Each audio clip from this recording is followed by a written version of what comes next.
The discrepancy on the ledgers was small, a mere 3% variance in the shipping logistics column. But to Nicholas Ricchetti, it screamed like a siren in a silent room. He sat in the high-backed leather chair of his office, the glow of 3 monitors casting sharp shadows across his face. It was 2:14 a.m.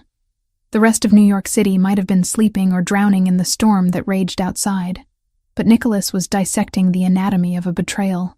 3% didn't happen by accident. 3% was theft disguised as incompetence, and he despised nothing more than a thief who lacked the courage to look him in the eye. He minimized the spreadsheet, the headache behind his eyes pulsing in time with the distant thunder rolling over Manhattan. His penthouse, a fortress of glass and steel perched 40 stories above the chaos, usually offered him clarity.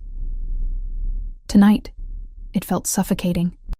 The air conditioning hummed a low, sterile note that grated on his nerves. He needed water. He needed to step away from the digital evidence of disloyalty before he decided which of his capos would answer for it in the morning. Pushing away from the obsidian desk, Nicholas stood and stretched, the expensive fabric of his dress shirt straining across his shoulders. He walked out of the office and into the hallway. The residence was dark, illuminated only by the faint, ambient city light filtering through the floor-to-ceiling windows. It was a space designed for intimidation, not comfort, minimalist, cold, and echoing with the kind of silence that money bought. The staff had been dismissed hours ago. The chef, the housekeepers, the assistants, they operated on a strict schedule that ensured Nicholas never had to interact with the domestic machinery of his own life. He preferred it that way. Invisibility was the highest standard of service. He reached the top of the floating staircase that spiraled down to the main living area. He took the first step, his bare feet silent on the polished stone, intending to head straight for the wet bar. But he stopped. A sound drifted up from the open-concept kitchen below. It was a soft, rhythmic scraping. Not the mechanical hum of an appliance, but the deliberate human noise of plastic against metal. Nicholas froze. His hand didn't go for a weapon. He was in his own home, behind 3 layers of biometric security. But his body shifted instantly into a state of predatory alertness. He hadn't authorized any overtime. The night cleaning crew wasn't due until tomorrow. He moved to the railing, looking down into the cavernous kitchen. A single light was on, the under-cabinet LED strip above the main island, casting a warm, focused pool of gold amidst the shadows.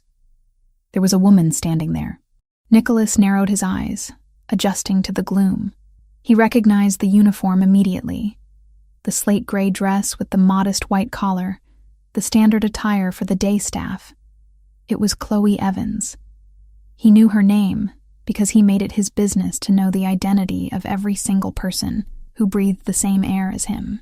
He knew she was 26, that she had been hired 3 months ago to replace his retiring housekeeper, and that her background check had flagged significant, though non-criminal debt. He had approved her clearance because debt made people desperate for work, and desperate people worked hard. But she wasn't working. Nicholas descended the stairs, hugging the wall where the shadows were deepest. He stopped at the bottom, hidden by the partition of the living room, giving him a direct line of sight to the island. Chloe was hunched over the counter. She looked smaller than he remembered from the brief glimpses he'd caught of her in the hallways. Her blonde hair, usually pinned back in a severe professional bun, was fraying at the edges, loose strands falling across her forehead. She looked exhausted, her shoulders slumped with a weight that seemed to press her down toward the marble. On the counter in front of her sat the heavy copper roasting pan from his dinner. The chef had prepared a prime rib roast, enough to feed 6 men. Nicholas had eaten 2 thin slices before losing his appetite to the ledger sheets. The rest, pounds of high-quality, perfectly cooked beef, surrounded by roasted root vegetables and herbs, was destined for the trash. His instructions were strict. No leftovers, fresh start every day.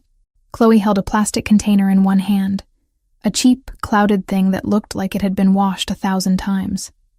In her other hand was a plastic spatula. She wasn't stealing the silverware. She wasn't raiding the liquor cabinet for vintage scotch. She was stealing his garbage. Nicholas watched, fascinated and disturbed, as she worked with surgical precision. She scooped up the slices of cold beef, arranging them in the container to maximize space. She scraped the congealed dew from the bottom of the pan, drizzling it over the meat as if it were liquid gold. She added the carrots and potatoes, packing them into the corners. Her movements were not greedy, they were reverent. She treated the discarded food with more respect than his wealthy associates treated their million-dollar investments. She paused for a second, her hand shaking as she reached for a piece of fat that had fallen onto the counter. She hesitated, looking at it, then quickly popped it into her mouth. She closed her eyes as she chewed, a look of pure, unadulterated relief washing over her face. Nicholas felt a strange tightness in his chest. It wasn't pity. He didn't believe in pity. But it was a sharp jolt of reality. He threw away more food in a day than most people saw in a week. But seeing the physical act of someone salvaging it was jarring. Chloe sealed the container. She wrapped it in a paper towel, then another, likely to mask the heat or the smell. Though the food was cold. She opened a battered canvas tote bag that sat on the floor and shoved the container deep inside, beneath a folded sweater. Then, the cleanup began. This was the part that made Nicholas's eyes narrow. A thief who grabs and runs is acting on impulse. A thief who cleans up the crime scene is calculating. Chloe took the roasting pan to the sink. She didn't just rinse it. She scrubbed it. She dried it. She placed it in the dishwasher in the exact slot it belonged. She returned to the island, sprayed the counter with disinfectant, and wiped it down until the marble gleamed, removing any fingerprint, any grease spot, any evidence that she had been there. She checked her watch. A cheap digital piece with a cracked face. Panic flickered in her eyes. It was late. Far too late for the buses to be running frequently. She grabbed her bag, clutching it to her chest like a shield, and hurried toward the service exit near the pantry. She moved with the silent, practiced gait of someone who spent her life trying not to be seen. The door clicked shut behind her. The kitchen was empty again. Pristine. Silent. Nicholas stepped out of the shadows and walked to the island. He ran a finger across the marble where the pan had been. It was spotless. If he hadn't been standing there, he would never have known she had taken anything. That was the problem. He stared at the service door. Why the secrecy? If she was hungry, why not ask? The chef threw this food away. Why risk her job, her security clearance, for leftovers? Unless it wasn't just about hunger. Unless the desperation ran deeper. His mind, trained to see threats in every shadow, began to spin scenarios. Debt. The background check had shown massive debt. A woman with that kind of financial leverage against her was a target. If she was sneaking around his house at 2 a.m. to steal meat, what else could she be pressured to take? How easy would it be for a rival family, the gallows, or the encroaching Russian factions, to offer her $10,000 to slip a listening device under his desk, or to photograph the documents he left on the dining table? The theft of the food might be a test, a way to see if the internal sensors were active, a way to gauge the response time. Or maybe she was just hungry. The duality of the possibilities irritated him. Nicholas hated uncertainty. He needed to know the variable he was dealing with. Was Chloe Evans a starving innocent? Or was she a security breach waiting to happen? He turned and walked to the wall panel that controlled the exterior cameras. He punched in his code. The screen flickered to life, showing the service entrance on the side of the building. On the screen, Chloe pushed open the heavy steel door and stepped out into the deluge. The storm had intensified. Rain fell in sheets, blurring the gray scale of the camera feed. She had no umbrella. She pulled her thin coat tighter around herself, lowered her head, and began to run. She didn't head for the employee subway station. She was running toward the bus stop on the avenue, blocks away. She looked fragile.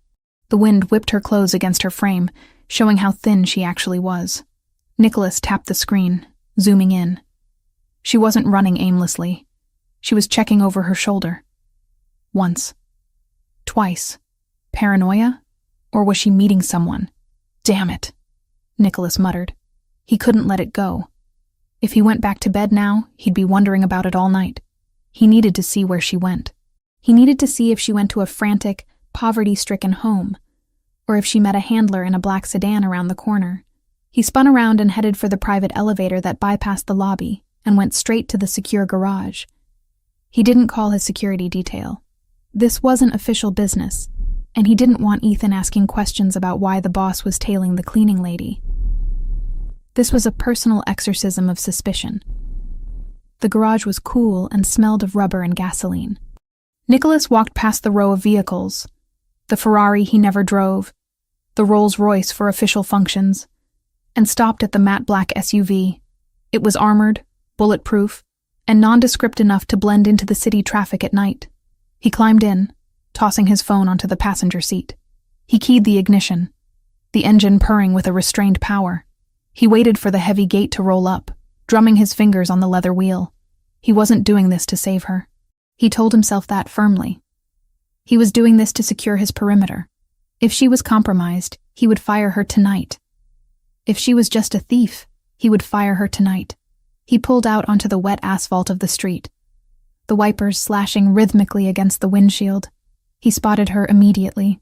She was a dark shape moving against the blurred lights of the city, splashing through puddles, still clutching that bag of food as if it contained state secrets. She reached the bus stop just as the M15 lumbered into view, its headlights cutting through the rain. She boarded.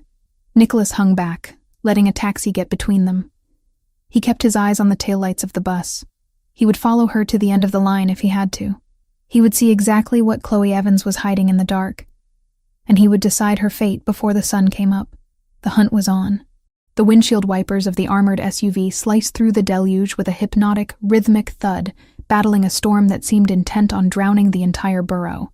Nicholas kept the vehicle 3 car lengths behind the city bus, his gloved hands loose on the steering wheel, but his eyes sharp, tracking the red taillights as they blurred in the downpour. He had left the polished steel and glass canyons of Manhattan behind miles ago. The scenery had shifted, deteriorating into the jagged skyline of the Bronx. Here, the buildings were lower, squatting in the darkness like bruised knuckles. Streetlights flickered intermittently, casting sickly yellow pools of light on cracked sidewalks where trash bags piled up like sandbags against a flood. This was not his territory. The Ricchetti family held influence here, certainly.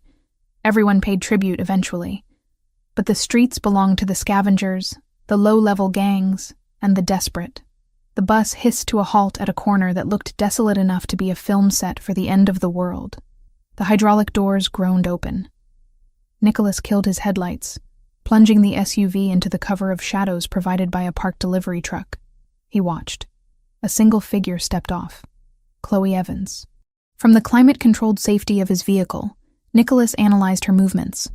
She stepped into a puddle that submerged her sneakers instantly. She didn't flinch. She simply adjusted her grip on the canvas tote bag, pulling it high against her chest, shielding it with her body as if it contained bullion rather than cold roast beef. The wind whipped her thin coat against her legs, but she moved with a grim, determined speed. She wasn't strolling. She was traversing a combat zone. Nicholas rolled his window down an inch. The smell of wet asphalt, ozone, and decaying garbage drifted into the leather-scented cabin. He needed to hear the environment. He scanned the perimeter. To his left, an alleyway mouth yawned black and empty. To his right, a row of boarded-up storefronts. Chloe reached the middle of the block. She was heading toward a pre-war tenement building that had clearly lost its war decades ago. The brickwork was crumbling, the fire escape rusting into orange streaks down the facade. Then, the shadows detached themselves from a recessed doorway. Nicholas didn't move, but his pulse dropped into a slow, lethal cadence.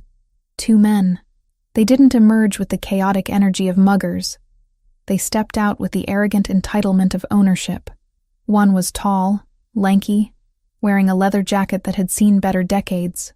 The other was stockier, with a shaved head that glistened under the street lamp. They blocked Chloe's path. Nicholas watched her reaction. A civilian would have screamed or turned to run. Chloe did neither.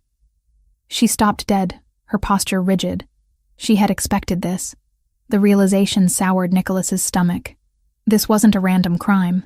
This was a schedule.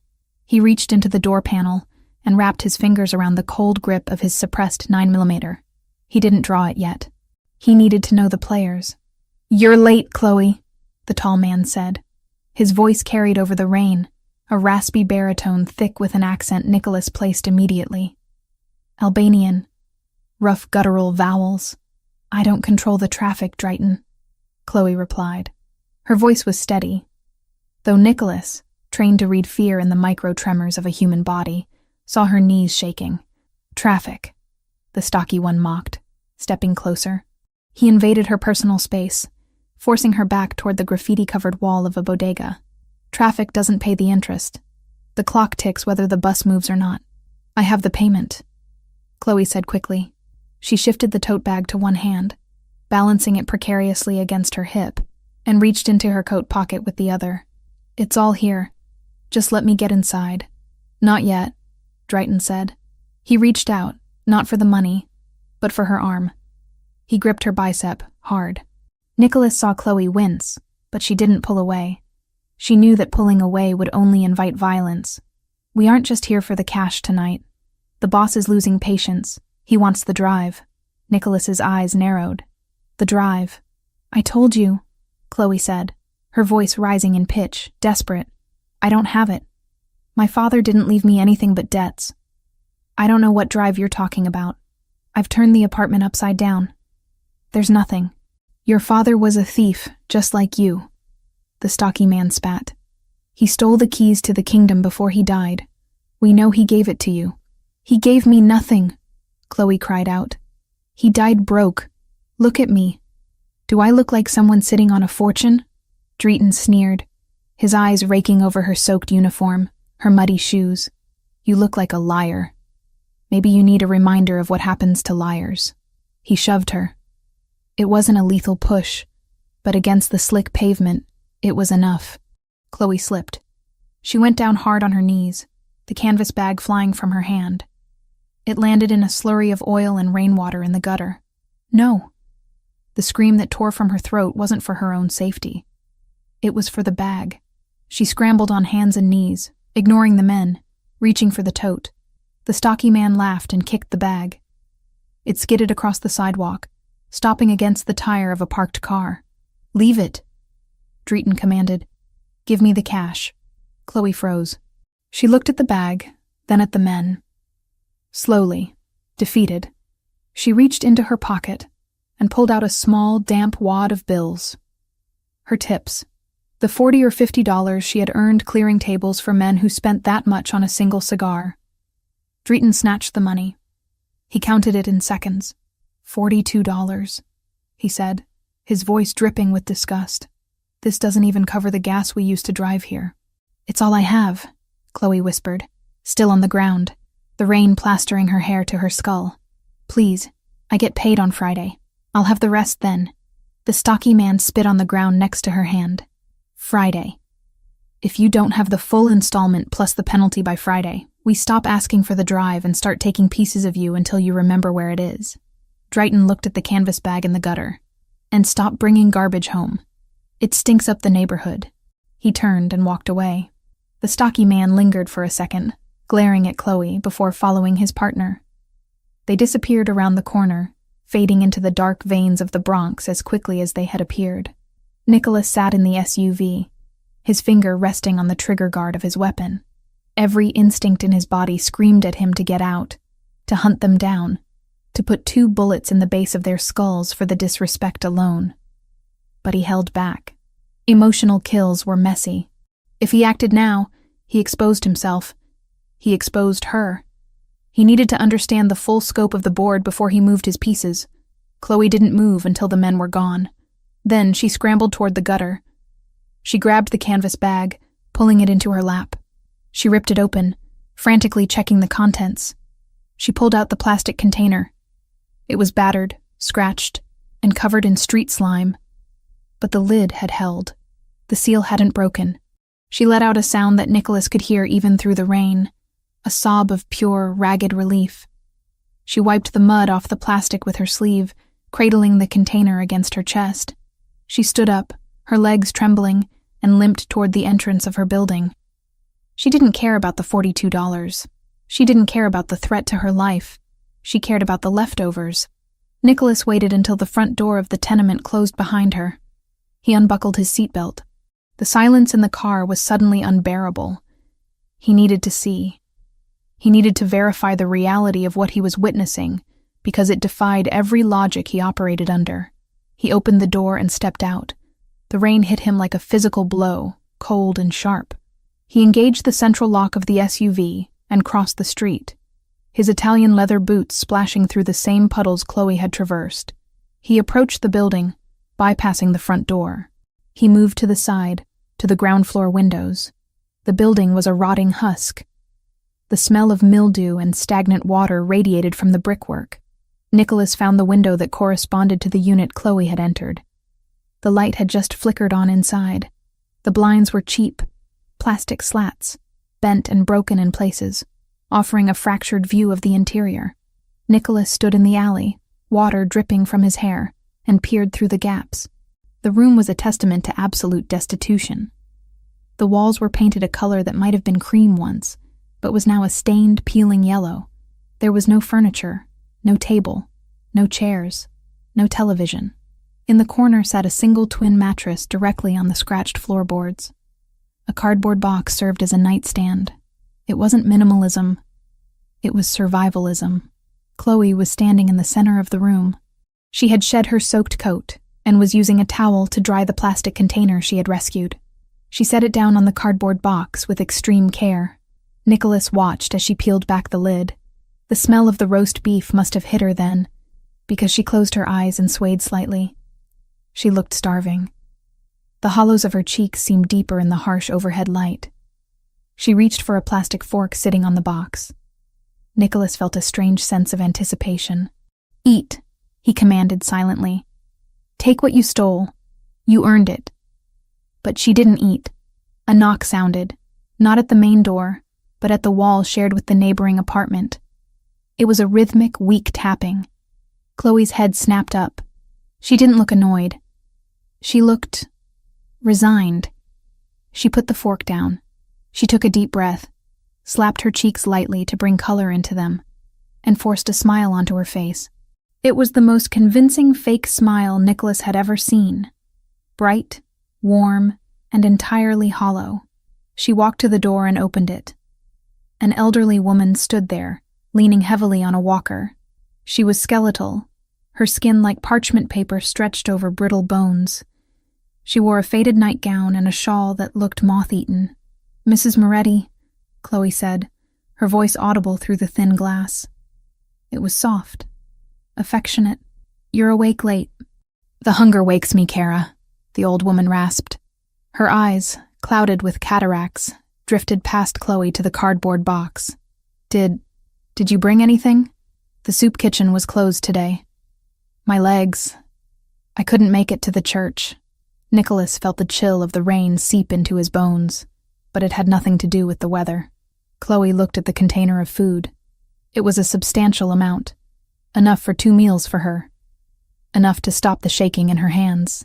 She looked back at the old woman. "I did," Chloe said. There was no hesitation, no pause to calculate portions. "The chef, Mr. Ricchetti's chef, made too much again. Can you believe it? He was going to throw it all out." "Oh, thank God," Mrs. Moretti whispered. Chloe picked up the container. She walked over to the old woman. Nicholas watched, waiting for her to divide it, to keep half, to keep a few slices of beef for herself. She didn't. She pressed the entire container into the old woman's trembling hands. "Here. It's prime rib. Soft vegetables. You have to eat it all, okay? It won't keep till tomorrow without a fridge." The old woman clutched the warm plastic. "But you, Chloe, what about you? You work so hard. You're so thin." Chloe laughed. It was a light, airy sound that masked a desperate lie. "Me? Are you kidding? I ate at the mansion. We had lobster and risotto. I'm so full I could burst. I couldn't eat another bite if I tried." As she said it, Nicholas saw her hand subconsciously move to her stomach, pressing against it as if to silence a cramp. "Lobster," Mrs. Moretti echoed, her eyes wide. "Imagine that. You live like a princess there." "I do," Chloe lied. "Now go, eat while it's warm." She gently guided the old woman back into the hallway and closed the door. The moment the latch clicked, the performance died. Chloe slumped against the door. The bright smile vanished, replaced by a mask of sheer agony, She slid down to the floor, pulling her knees to her chest. She buried her face in her arms. She didn't cry. She was past crying. She just sat there, rocking slightly, in a room that contained absolutely nothing, having given away the only thing she possessed. Nicholas stood in the alley, paralyzed. He had spent his life dealing with transactionality. You give, you get. You take, you keep. Loyalty was bought with fear or money. Altruism was a myth, a mask people wore to hide an agenda. But this was a glitch in his worldview. She was being hunted by Albanians for a fortune she didn't have. She was working herself to the bone in his house. She was starving, and she had just given away her survival to a woman who could offer her absolutely nothing in return. She wasn't a thief. She was a martyr, and she was his. The thought slammed into his mind with the force of a physical blow. It wasn't a question anymore. It wasn't a debate about security clearance. The concept of her being a liability evaporated, replaced by a possessive volcanic rage. The idea that she, someone under his roof, someone who wore his family's crest on her uniform, however invisible, was living like this, was an insult to his name, and the fact that Drayton and his lackey had touched her, had pushed her into the mud. Nicholas turned away from the window. He couldn't watch her suffering anymore. It felt like an intrusion on something sacred. He walked back to the car, his stride long and aggressive. He didn't feel the rain. He felt only the cold, hard clarity of a decision made. He reached the SUV and yanked the door open, sliding into the driver's seat. He didn't start the engine immediately. He pulled his phone from the passenger seat. The screen glowed bright in the dark cabin. He dialed a number that was saved on speed dial. Ethan answered on the first ring. "Boss?"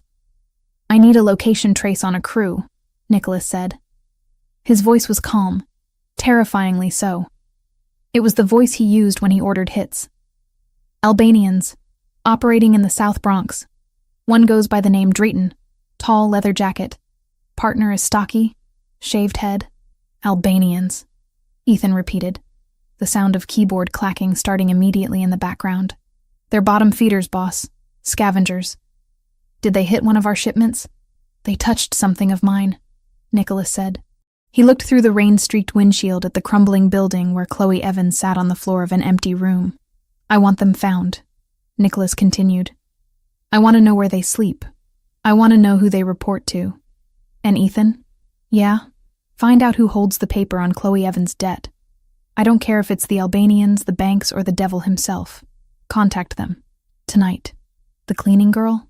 Ethan paused, confused. "Boss, it's 3:30 in the morning. You want me to buy a Maid's debt?" "I want you to buy it all," Nicholas said, his eyes hard as flint. "Every cent. Principal, interest, penalties. Wire the funds. As of sunrise, she doesn't owe them a dime. She owes me." "Understood," Ethan said, the confusion replaced by professional obedience. "Consider it done." Nicholas hung up. He tossed the phone back onto the seat. He started the engine. The headlights cut through the darkness, illuminating the spot on the sidewalk where Chloe had fallen. He would not intervene tonight.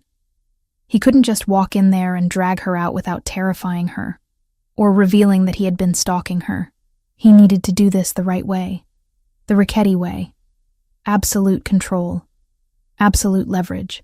Tomorrow, she would walk into his office as a servant. She would walk out as something else entirely. He put the SUV in gear and pulled away from the curb, leaving the Bronx behind, but carrying the image of the woman in the empty room with him like a burning brand. The morning sun that filtered through the floor-to-ceiling windows of the penthouse was deceptive.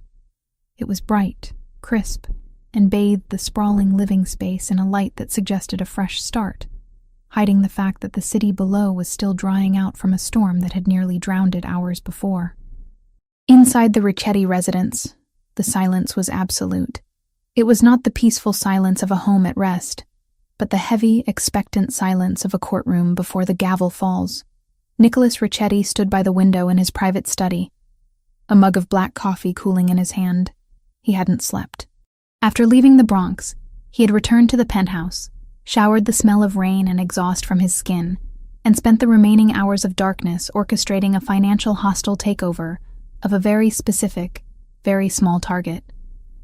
His phone buzzed on the obsidian desk. A single message from Ethan. Transaction complete. Wire confirmed. The paper is ours.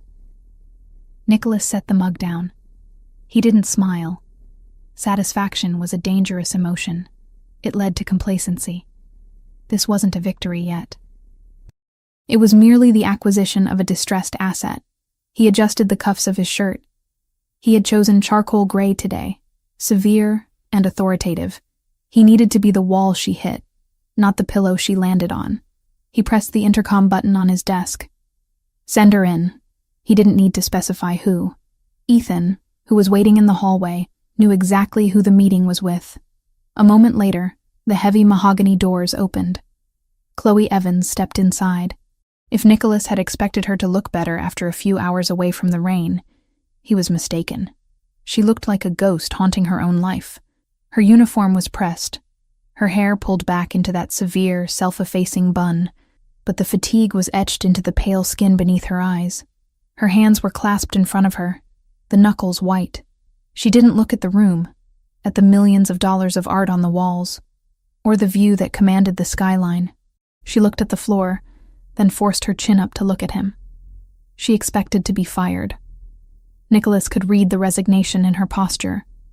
She thought she had been caught stealing leftovers, and in her world, that was a capital offense. She was bracing for the severance speech, the demand for her keycard, and the escort out of the building. "Mr. Richetti," she said. Her voice was steady, but brittle. "You asked to see me?" "Close the door, Chloe." She hesitated, then pushed the heavy wood until it clicked shut. The sound echoed like a gunshot in the large room. She walked forward, stopping a respectful distance from the desk, maintaining the invisible barrier that separated the staff from the employer. Nicholas didn't sit. He walked around the desk, leaning against the edge of it, crossing his arms. He wanted to remove the physical barrier of the furniture, not to make her comfortable, but to make her feel exposed. "Do you know why you're here?" he asked.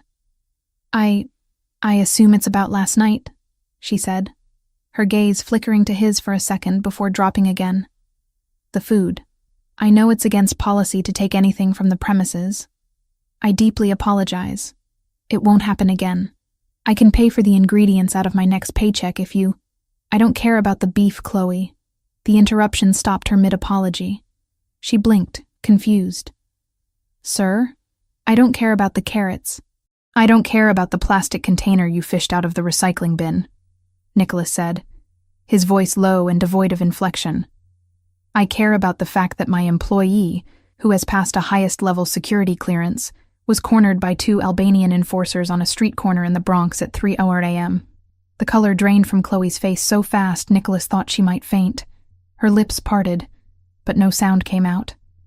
The professional mask shattered, revealing the terrified woman beneath. "How?" she whispered. "How do you know that? I make it my business to know where my liabilities lie." Nicholas lied smoothly. He wasn't going to tell her he had stalked her bus like a jealous ex-lover. He needed to be omniscient. "And you, Chloe, are a massive liability." He picked up a file folder from the desk and tossed it toward her. It slid across the polished black stone, stopping inches from her hand.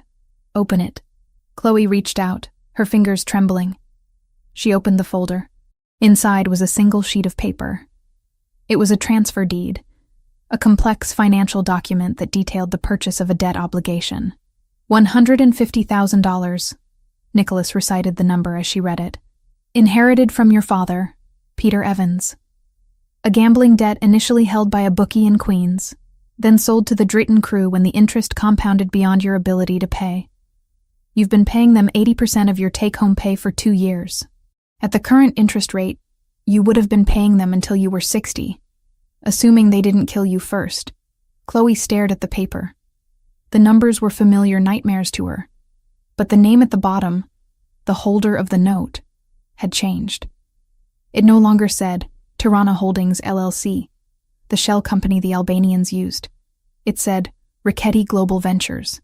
She looked up, her green eyes wide with a panic that was bordering on hysteria. You bought it? I did. Why? The word tore out of her throat. Why would you do that? Because the Drayton crew is sloppy, Nicholas said, pushing off the desk and taking a step toward her. They are loud. They are violent. And last night they put their hands on you. You work for me, Chloe. Nobody touches what belongs to me. He saw the flinch when he said, belongs to me. He ignored it. He needed her to understand the new reality. I contacted their leadership this morning, Nicholas continued. The debt has been settled in full. You no longer owe the Albanians a single cent. Drayton has been informed that if he or any of his associates come within 500 yards of you, it will be considered an act of war against the Richetti family. For a second, the relief on her face was palpable.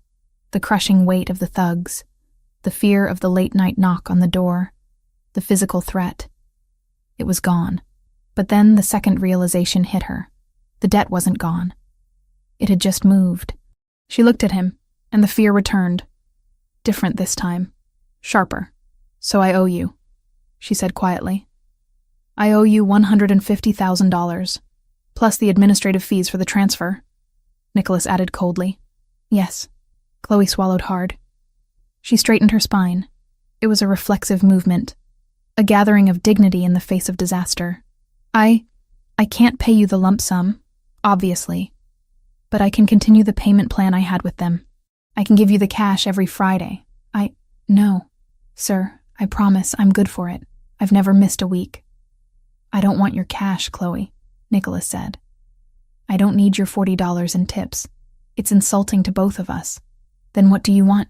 Nicholas walked around her, circling her like a shark. I want security. A compromised employee is a danger to my operation. Living in a tenement in the Bronx, vulnerable to extortion, starving yourself, that makes you weak. I don't employ weak people. He stopped in front of her. Here are the new terms of your employment. Effective immediately, your salary is tripled. Chloe's head snapped up. Tripled. It will be deducted directly from your debt, Nicholas clarified. You will not handle the money. It goes from payroll to the ledger. This will pay off the principal in 3 years, not 30. Furthermore, you are evicted from your current apartment. What? You will live here, Nicholas said, gesturing to the ceiling. The staff quarters in the East Wing are empty. You will move in today. You will be provided with 3 meals a day by the kitchen staff. Fresh meals, Chloe, not garbage from the bin. You will have security. You will have a safe place to sleep. In exchange, you are available to me 24/7. If I need the library cleaned at midnight, you clean it. If I need coffee at 4 a.m., you brew it. You belong to the house until the debt is cleared. He waited for the gratitude.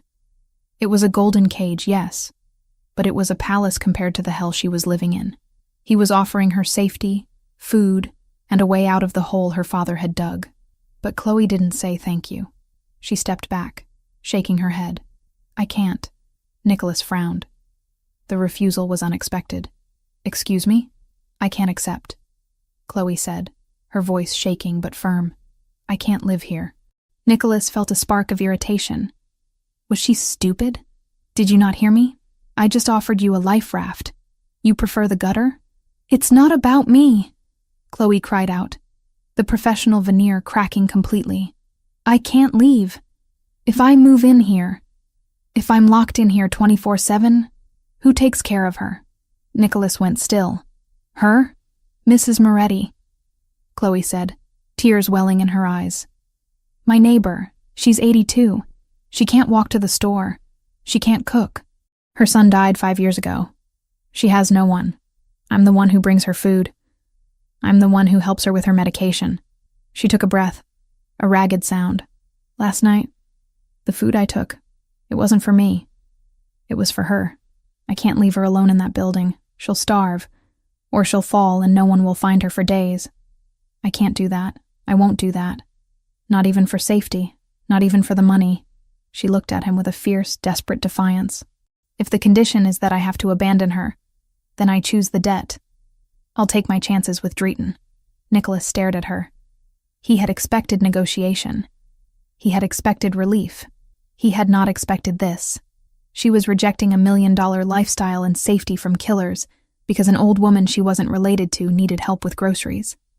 It was the most irrational, inefficient, and utterly noble thing he had ever heard. The irritation vanished, replaced by a strange warmth in his chest that he recognized from the night before. He had been right about her. She wasn't just staff. She was rare. He walked back to his desk. He picked up his phone. "I know," he said softly. Chloe blinked, wiping a tear from her cheek. You know? I know the food was for her," Nicholas said. He tapped the screen of his phone and turned it around to face her. "And I know that she prefers oatmeal for breakfast." Chloe froze. She looked at the screen. It was a video feed. A high-resolution clip taken from a cell phone, likely recorded only an hour ago. It showed the hallway of her tenement building. The door to Mrs. Moretti's apartment was open. Inside, the old woman was sitting at a small table Nicholas hadn't seen the night before. Someone must have brought it in. There were bags of groceries on the floor. A man in scrubs, a nurse, was checking her blood pressure. "Mrs. Moretti," the nurse was saying in the video, his voice clear.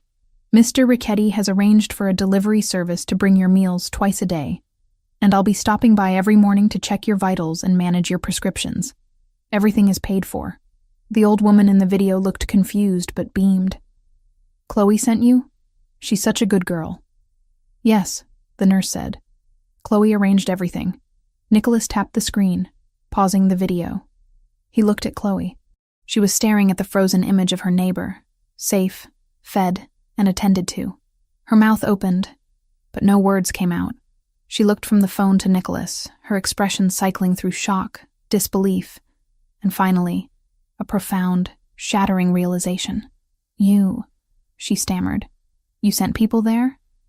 "This morning, I solve problems, Chloe," Nicholas said, his voice dropping an octave, becoming intimate in the vast room. "You were worried about the neighbor. That was the obstacle preventing you from being effective for me. So I removed the obstacle. Mrs. Moretti has a full-time care plan, paid for 6 months in advance. She is safer now than she ever was with you bringing her scraps." He set the phone down. "Now," he said, "are there any other reasons why you cannot accept my terms?" Chloe stood there for a long moment. The fight went out of her. The tension that had been holding her upright seemed to dissolve, leaving her looking smaller, but lighter. She looked at Nicholas, really looked at him, not as the terrifying boss, but as the man who had seen the one thing she cared about more than herself and protected it. She took a step forward. She didn't bow. She didn't cower. "No," she whispered. "No other reasons." She took a deep breath, and her eyes locked onto his. They were wet, glassy with unshed tears, but clear. "Thank you," she said. The words hung in the air. It wasn't the polite "thank you" of a servant accepting an order. It was raw. It was the sound of a person who had been drowning for years, finally feeling the ground beneath their feet. "Thank you for saving me," she added, her voice cracking slightly. "And thank you for saving her. Nobody has ever done anything like that for me." Nicholas felt a muscle in his jaw twitch. He wasn't used to gratitude.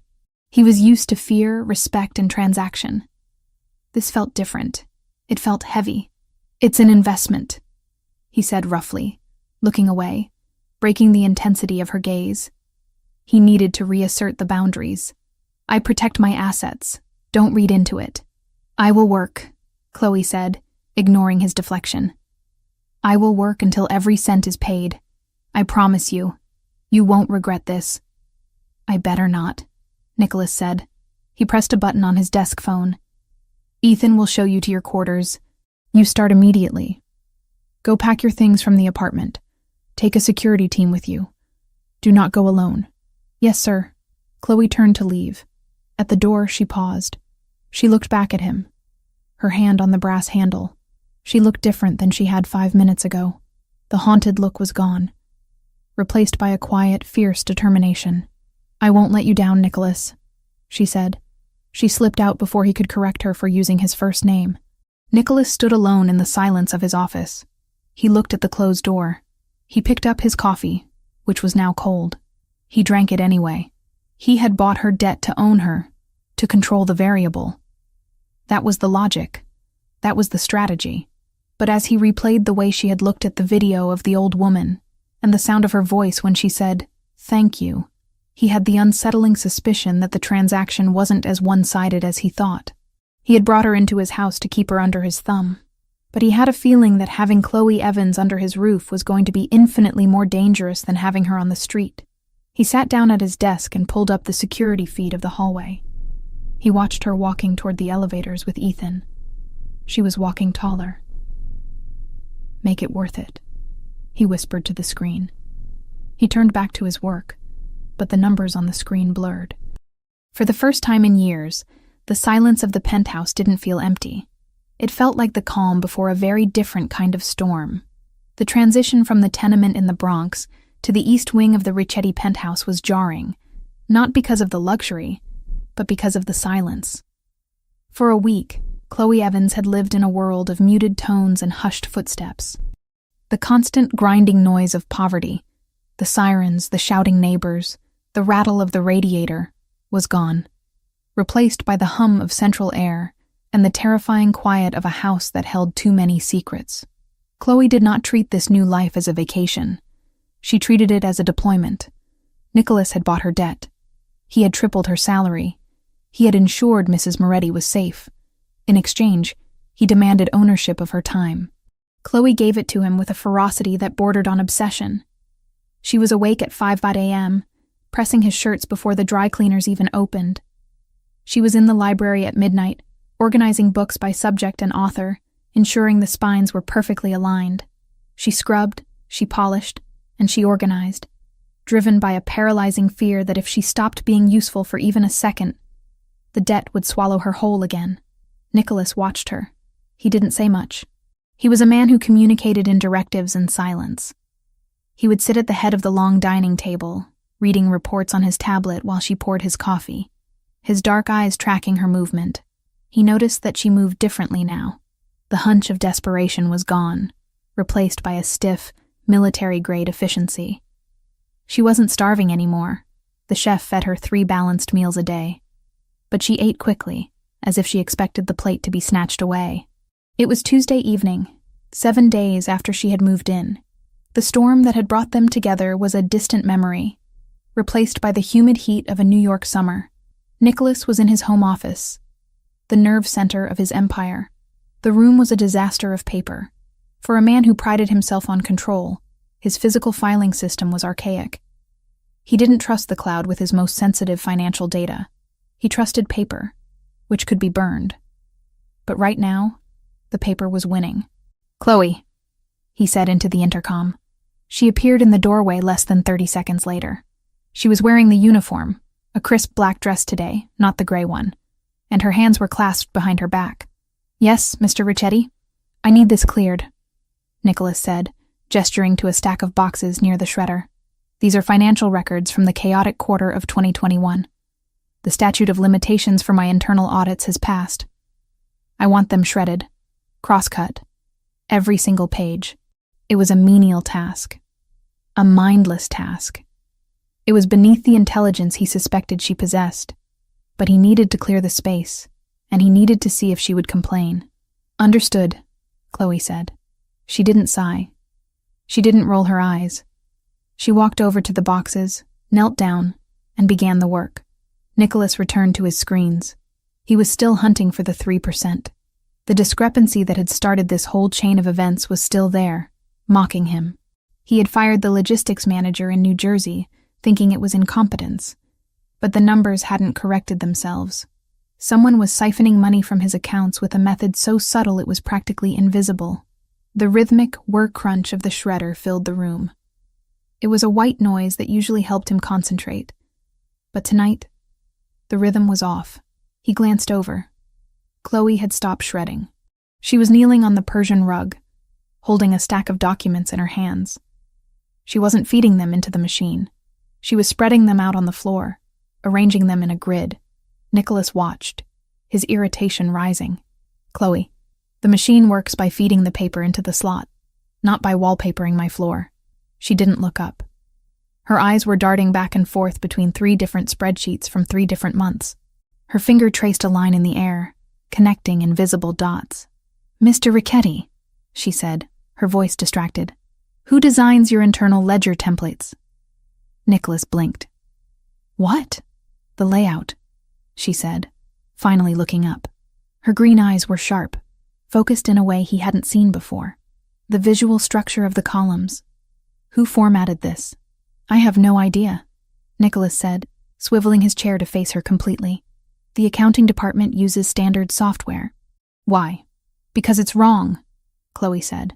She picked up 2 sheets of paper and walked toward his desk. Nicholas tensed. He didn't like staff approaching the desk when he had active operations on the screen. He minimized the window. "It's a spreadsheet, Chloe. It's numbers. It's not supposed to be art." "It's not about art. It's about spacing," she said, placing the papers down in front of him. She pointed to a column of transaction dates and amounts. "Look at the kerning." "The what?" "The kerning. The space between the characters." She tapped the paper. "I was a graphic designer for 4 years before everything happened. My eyes are trained to see negative space. Look at this entry for January 14th, and this one for February 20th, and this one for March 29th. Nicholas looked. He saw numbers.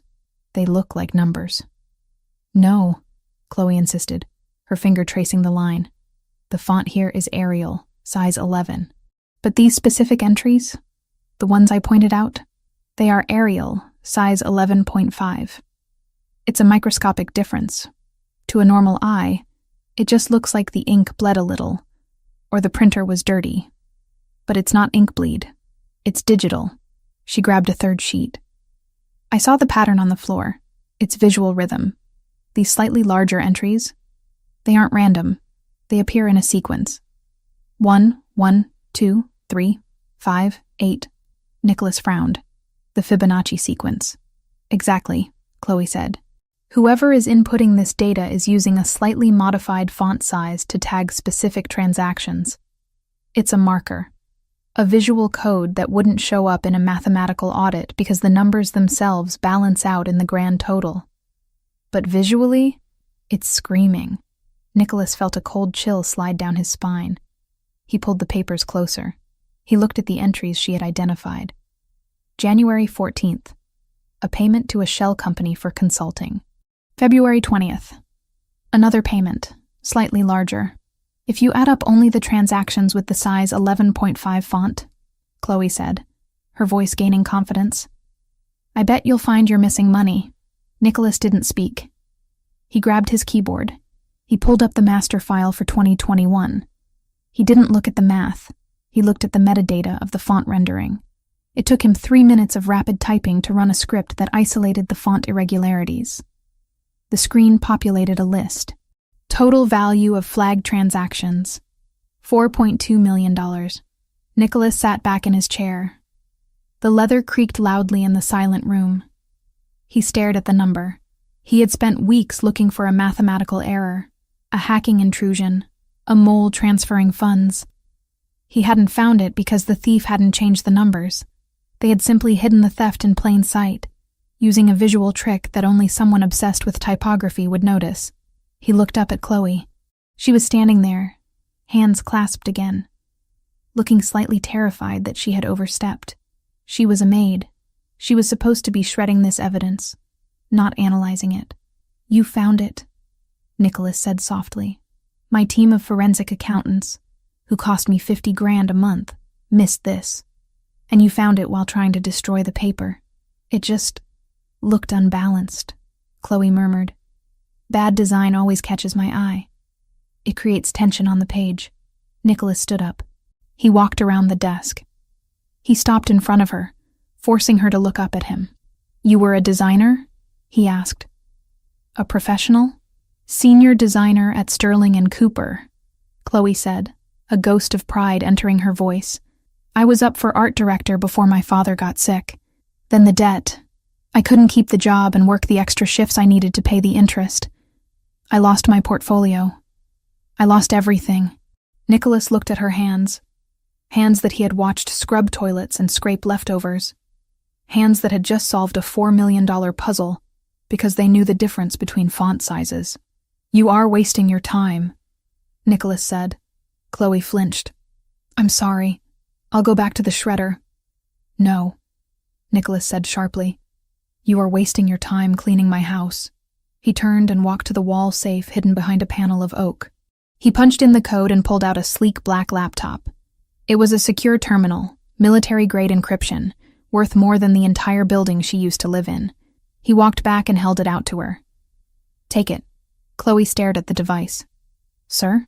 This is yours now," Nicholas ordered. "You are done with the uniform. You are done with the shredder. As of this moment, your role in this household has changed." "Changed to what?" "Analyst," Nicholas said. "I have 5 years of financial records that need to be visually scrubbed. If they used this trick in 2021, they used it elsewhere. I want you to go through everything. Every ledger, every invoice, every shipping manifest. You find the patterns. You find the bad design." Chloe reached out and took the laptop. It was heavy in her hands. It felt like a weapon. It felt like a lifeline. I can do that," she whispered. "I can definitely do that." "Good," Nicholas said. He checked his watch. It was 8 p.m. "Have you eaten?" "No, sir. I was waiting to finish the filing." Nicholas pressed the intercom button. "Chef, send up dinner. For 2, in the office." He paused. "What do you want, Chloe? And don't say salad." Chloe looked at him, surprised by the question. The adrenaline of the discovery was still coursing through her veins, making her bold. "A cheeseburger," she said. "A real one. With bacon." Nicholas's lips twitched. It was almost a smile. 2 bacon cheeseburgers. "And fries. Bring a bottle of the 96 Barolo." He cut the connection. "Sit," Nicholas said, pointing to the leather chair opposite his desk. The chair reserved for capos and business partners. Chloe sat. She placed the laptop on her lap, her fingers brushing the matte metal surface. She looked like someone who had been holding her breath for years and had finally been given permission to exhale. "My father," Chloe said into the silence, her voice quiet. "He wasn't just a gambler. He was a coder. He taught me to look for patterns in the chaos. He used to say that the world is just data waiting to be organized." Nicholas sat on the edge of his desk, looking down at her. "He taught you well. It's a shame he didn't apply that logic to his own finances." "He tried," Chloe defended him, though the anger was gone. He saw patterns that weren't there. He thought he could beat the system." "You can't beat the system," Nicholas said. "You can only own it." The food arrived 20 minutes later, carried by a confused-looking server who wasn't used to seeing the maid sitting in the client chair. Nicholas dismissed him with a wave. They ate in the office, surrounded by the smell of old paper and expensive wine. It was a surreal tableau. The Mafia Don and the cleaning lady, eating burgers with their hands while a $4 million theft lay exposed on the desk between them. "This Fibonacci trick," Nicholas said, dipping a fry into ketchup. "It suggests the thief is educated. This isn't a thug skimming cash. This is someone who went to art school or engineering school. Or someone who loves puzzles," Chloe said. She took a sip of the wine, her eyes widening at the taste. "The spacing, it's elegant, in a twisted way. It's almost a signature. If I can isolate the specific kerning adjustment, I can build a filter to scan all your future documents automatically. You won't need me to look at every page. I'll decide what I need," Nicholas said. His voice dropped, becoming serious. "You have a talent, Chloe. A dangerous one. In my world, people kill for the kind of insight you just provided. You need to understand that by doing this, by finding this money, you are putting a target on your back. The person who stole this? They are likely someone inside my organization. Someone close." Chloe stopped chewing.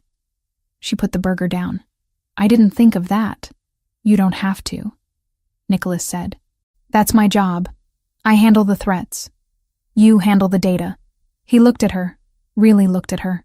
In the soft light of the office, with a smudge of ketchup on her thumb and her eyes bright with intellectual stimulation, she looked different.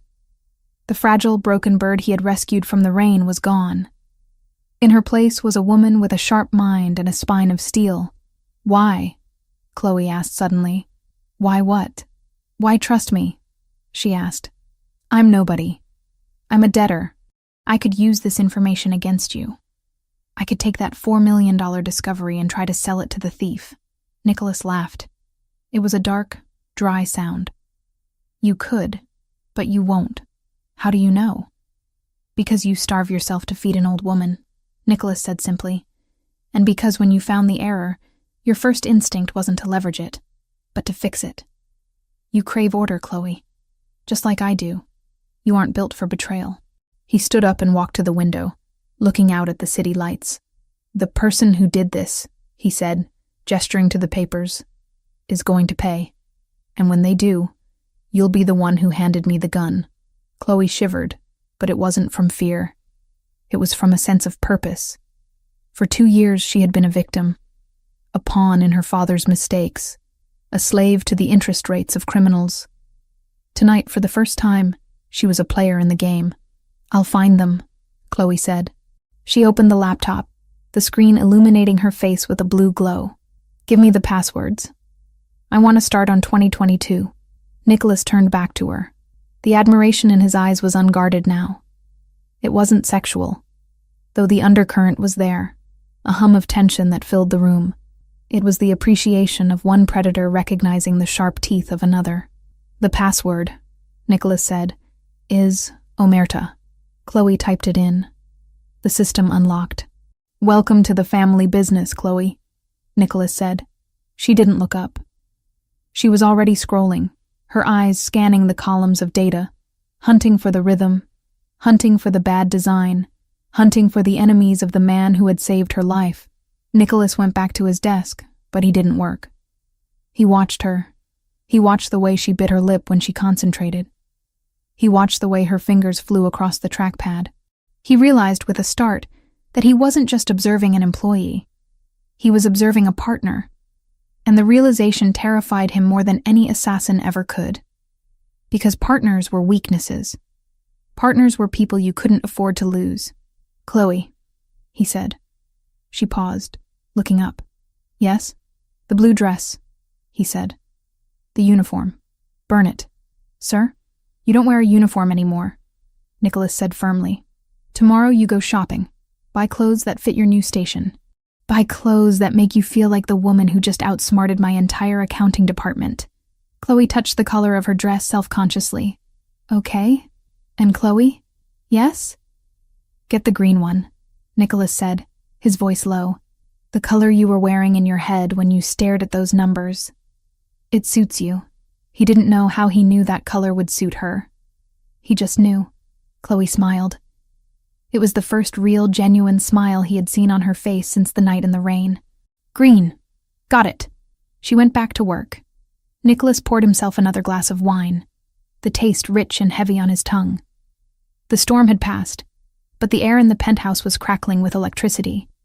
He had found the thief in his ledgers, but he had found something far more dangerous in his office. He had found a reason to care. The dress lay on the bed like a pool of liquid emeralds. It was a garment that didn't just suggest wealth, it screamed it. The fabric was a heavy, vintage silk that caught the light with every subtle movement, shifting from deep forest green to a vibrant, piercing jade. It had long sleeves, a high neck that spoke of modesty, and a back that plunged dangerously low. A deliberate contradiction designed to confuse and captivate. Chloe stood in the center of her new bedroom in the East Wing, staring at it. It had been 3 days since Nicholas had handed her the laptop and the password Omerta. 3 days of burying herself in digital archives, hunting for the ghost in the machine. She had found more patterns, more font irregularities, more siphoned funds. She felt useful. She felt safe. But tonight, Nicholas didn't need an analyst. He needed a prop. It's a charity auction for the Metropolitan Arts Council, he had told her an hour ago, leaning against the doorframe of her makeshift office while she rubbed her tired eyes. I need to acquire a specific 17th century landscape. I also need to ensure I'm not buying a forgery. You have the eye. You're coming. It wasn't a request. Chloe reached out and touched the silk. It was cool against her fingertips. She shed the cashmere sweater and leggings she had been living in, the uniform of the invisible worker, and slipped into the dress. It fit with the terrifying precision of something made to measure, though she had never been measured. Nicholas's attention to detail was, as always, absolute. She walked to the full-length mirror. The woman staring back was a stranger. The dress hugged her ribs and flared slightly at the hips, the emerald color making her green eyes blaze with an intensity that startled even her. She looked dangerous. She looked like she belonged in the penthouse, not as someone who cleaned it, but as someone who could rule it. She pinned her hair up, leaving a few strands loose to frame her face, applied a coat of dark red lipstick that she found in the vanity, brand new, seal unbroken, and stepped into the black stilettos waiting on the floor. She opened the door and walked down the hallway. Nicholas was waiting for her in the foyer. He was adjusting the cuffs of his tuxedo, his back to her. He looked devastatingly severe in black tie, a monolith of dark fabric and sharp lines. He heard her heels on the marble and turned. He stopped, his hands stilled on his cuffs. His eyes, usually so guarded and restless, locked onto her and stayed there. He didn't smile. He didn't leer. He looked at her with the clinical, intense appreciation of a man who had commissioned a masterpiece and was seeing it unveiled for the first time. "Green," he said softly, his voice echoing slightly in the high-ceilinged space. "I was right." Chloe stopped a few feet away from him, her heart hammering against her ribs. "It fits. Of course it fits," Nicholas replied, recovering his composure. He walked toward her, the scent of sandalwood and expensive scotch moving with him. He stopped close enough that she could feel the heat radiating from him. "You look adequate for the mission." "High praise," Chloe murmured, a ghost of a smile touching her lips. "We aren't going there to socialize, Chloe," Nicholas said, his tone shifting back to business, though his eyes lingered on the curve of her neck. "The auction is a front. The people attending are the sharks of the city. Politicians, laundering experts, rival capos pretending to be philanthropists. You stay by my side. You speak only when asked about the art. You are my eyes on the canvas, nothing else. Do you understand?" "I understand," she said. "I'm the lens. You're the trigger." Nicholas's lips quirked. "Something like that." He offered her his arm. She took it. The muscle beneath the tuxedo jacket was rock hard. They took the private elevator down to the garage. The black armored SUV was waiting, engine idling. Ethan was in the driver's seat today, looking grim. Nicholas opened the rear door for her, helping her in with a hand on the small of her back, a touch that burned through the silk, before sliding in beside her. The door sealed with a heavy, pressurized thud that shut out the world. "The Pierre Hotel," Nicholas ordered. The car moved out into the city night. It wasn't raining tonight, but the air was thick with humidity, a heavy blanket that trapped the heat of the day against the asphalt. The city lights smeared across the tinted bulletproof windows. Inside the cabin, the tension was palpable. Chloe sat stiffly, careful not to wrinkle the silk. Nicholas was typing on his phone, his thumb moving rapidly. "The Fibonacci patterns," he said without looking up. "You found another cluster in the 2022 logistics file." "Yes," Chloe said, grateful for the familiar ground of data. "March and April, large transfers disguised as fuel surcharges. The kerning on the invoices was off by 0.5 points again. It's the same person." "It's impressive," Nicholas admitted, finally putting the phone away. "Most people look at a spreadsheet and see math. You look at it and see architecture. My father used to say that code is just poetry written in logic." Chloe said quietly, "If the rhythm is off, the poem is bad. If the kerning is off, the ledger is a lie. Your father was a complicated man," Nicholas said. He turned to look at her, his expression unreadable in the shifting shadows of the passing streetlights. "He stole from dangerous people, but he taught you how to catch them. I suppose I should be grateful for his contradictions." "I just want to find who is doing this to you," Chloe said. "I want to finish the job." "You will," Nicholas promised. "And when you do," he was cut off by a violent impact. The world spun. The heavy SUV shuddered as something massive slammed into the rear passenger side. Metal screamed against metal, a horrific, grinding shriek that vibrated through Chloe's bones. The car skidded sideways, tires screeching in protest, the heavy armor preventing it from flipping, but doing nothing to stop the momentum. "Down!" Nicholas roared. His arm shot out across her chest, pinning her back against the leather seat as the SUV slammed into a concrete divider. The airbag didn't deploy. Nicholas had disabled them in the rear for tactical reasons, but the force of the stop snapped Chloe's head forward. "Ethan!" Nicholas barked. "Blocked!" Ethan shouted from the front. 2 SUVs, rear and flank, were boxed in. Chloe looked out the window. Through the spiderweb cracks of the reinforced glass, she saw blinding high beams. 2 massive black trucks had pinned them against the wall of a tunnel entrance. They weren't moving. They were trapping. "Is it a hit?"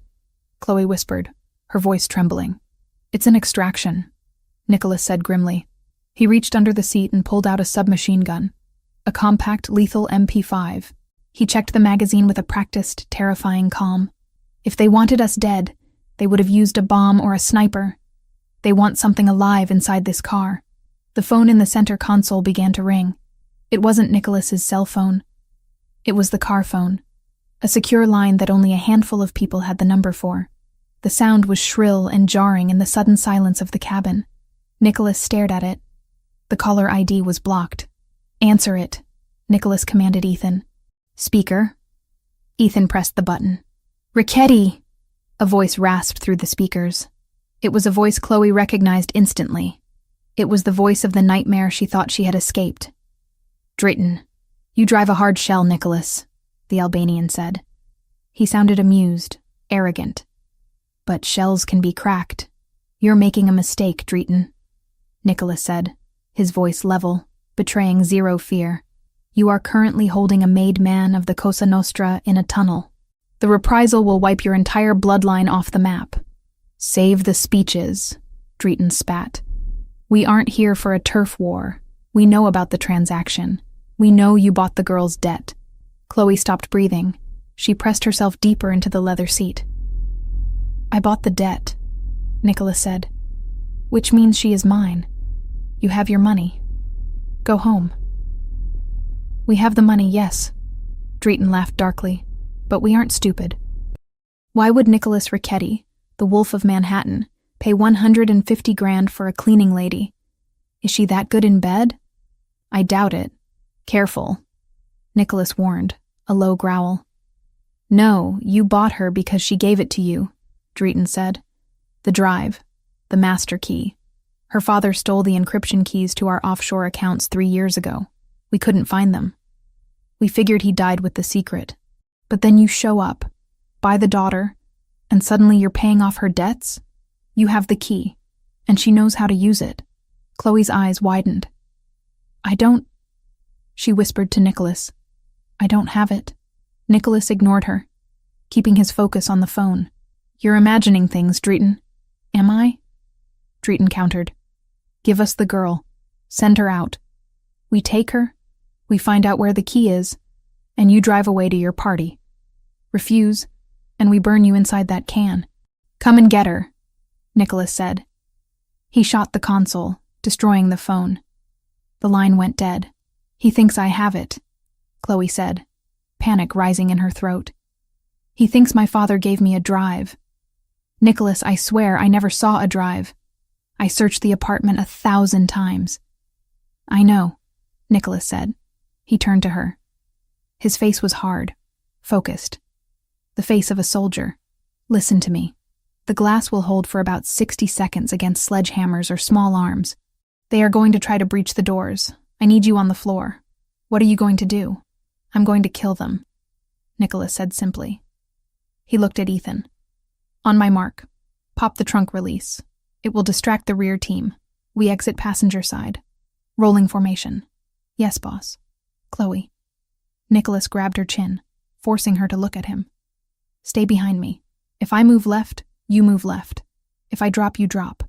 Do not freeze. Do you understand? You are not a civilian tonight. You are my shadow." "I understand," she managed to say.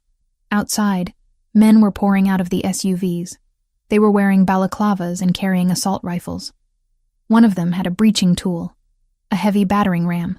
"Now," Nicholas yelled. Ethan hit the trunk release. The rear hatch of the SUV popped open with a hiss. The men behind the car flinched, raising their weapons toward the trunk, expecting a gunman. It was a feint. Nicholas kicked the rear passenger door open. It swung out, heavy as a bank vault door, knocking the closest Albanian backward. Nicholas rolled out onto the asphalt, the MP5 barking a controlled burst of fire. Pop, pop, pop. The man with the battering ram dropped, clutching his leg. Move! Nicholas grabbed Chloe's hand and pulled her out. The humidity of the night hit her, thick with the smell of exhaust and cordite. The noise was deafening. Gunfire erupted from the front SUV, bullets sparking against the armored plating of Nicholas's car. They were crouched behind the engine block of the SUV. Ethan was on the other side, providing suppressing fire with a handgun. "They're flanking right," Ethan shouted. Nicholas spun, firing over the hood. He took down a man trying to rush them, but there were too many of them, at least 8. Chloe crouched in her emerald silk, the asphalt digging into her knees. Her heart was beating so fast it felt like a continuous vibration. She looked under the chassis of the SUV. She saw boots. Shadows moving against the tunnel lights. She saw a pair of boots moving silently around the rear, coming up on Nicholas's blind side while he engaged the front targets. Nicholas was reloading. He didn't see them. "Nicholas, 3 o'clock," Chloe screamed, pointing. She didn't freeze. She didn't cover her ears. She analyzed the visual data, the boots, the shadow, the angle, and she relayed it. Nicholas didn't hesitate. He didn't look to verify. He trusted her voice. He dropped to one knee, spun 90 degrees, and fired blindly around the corner of the bumper.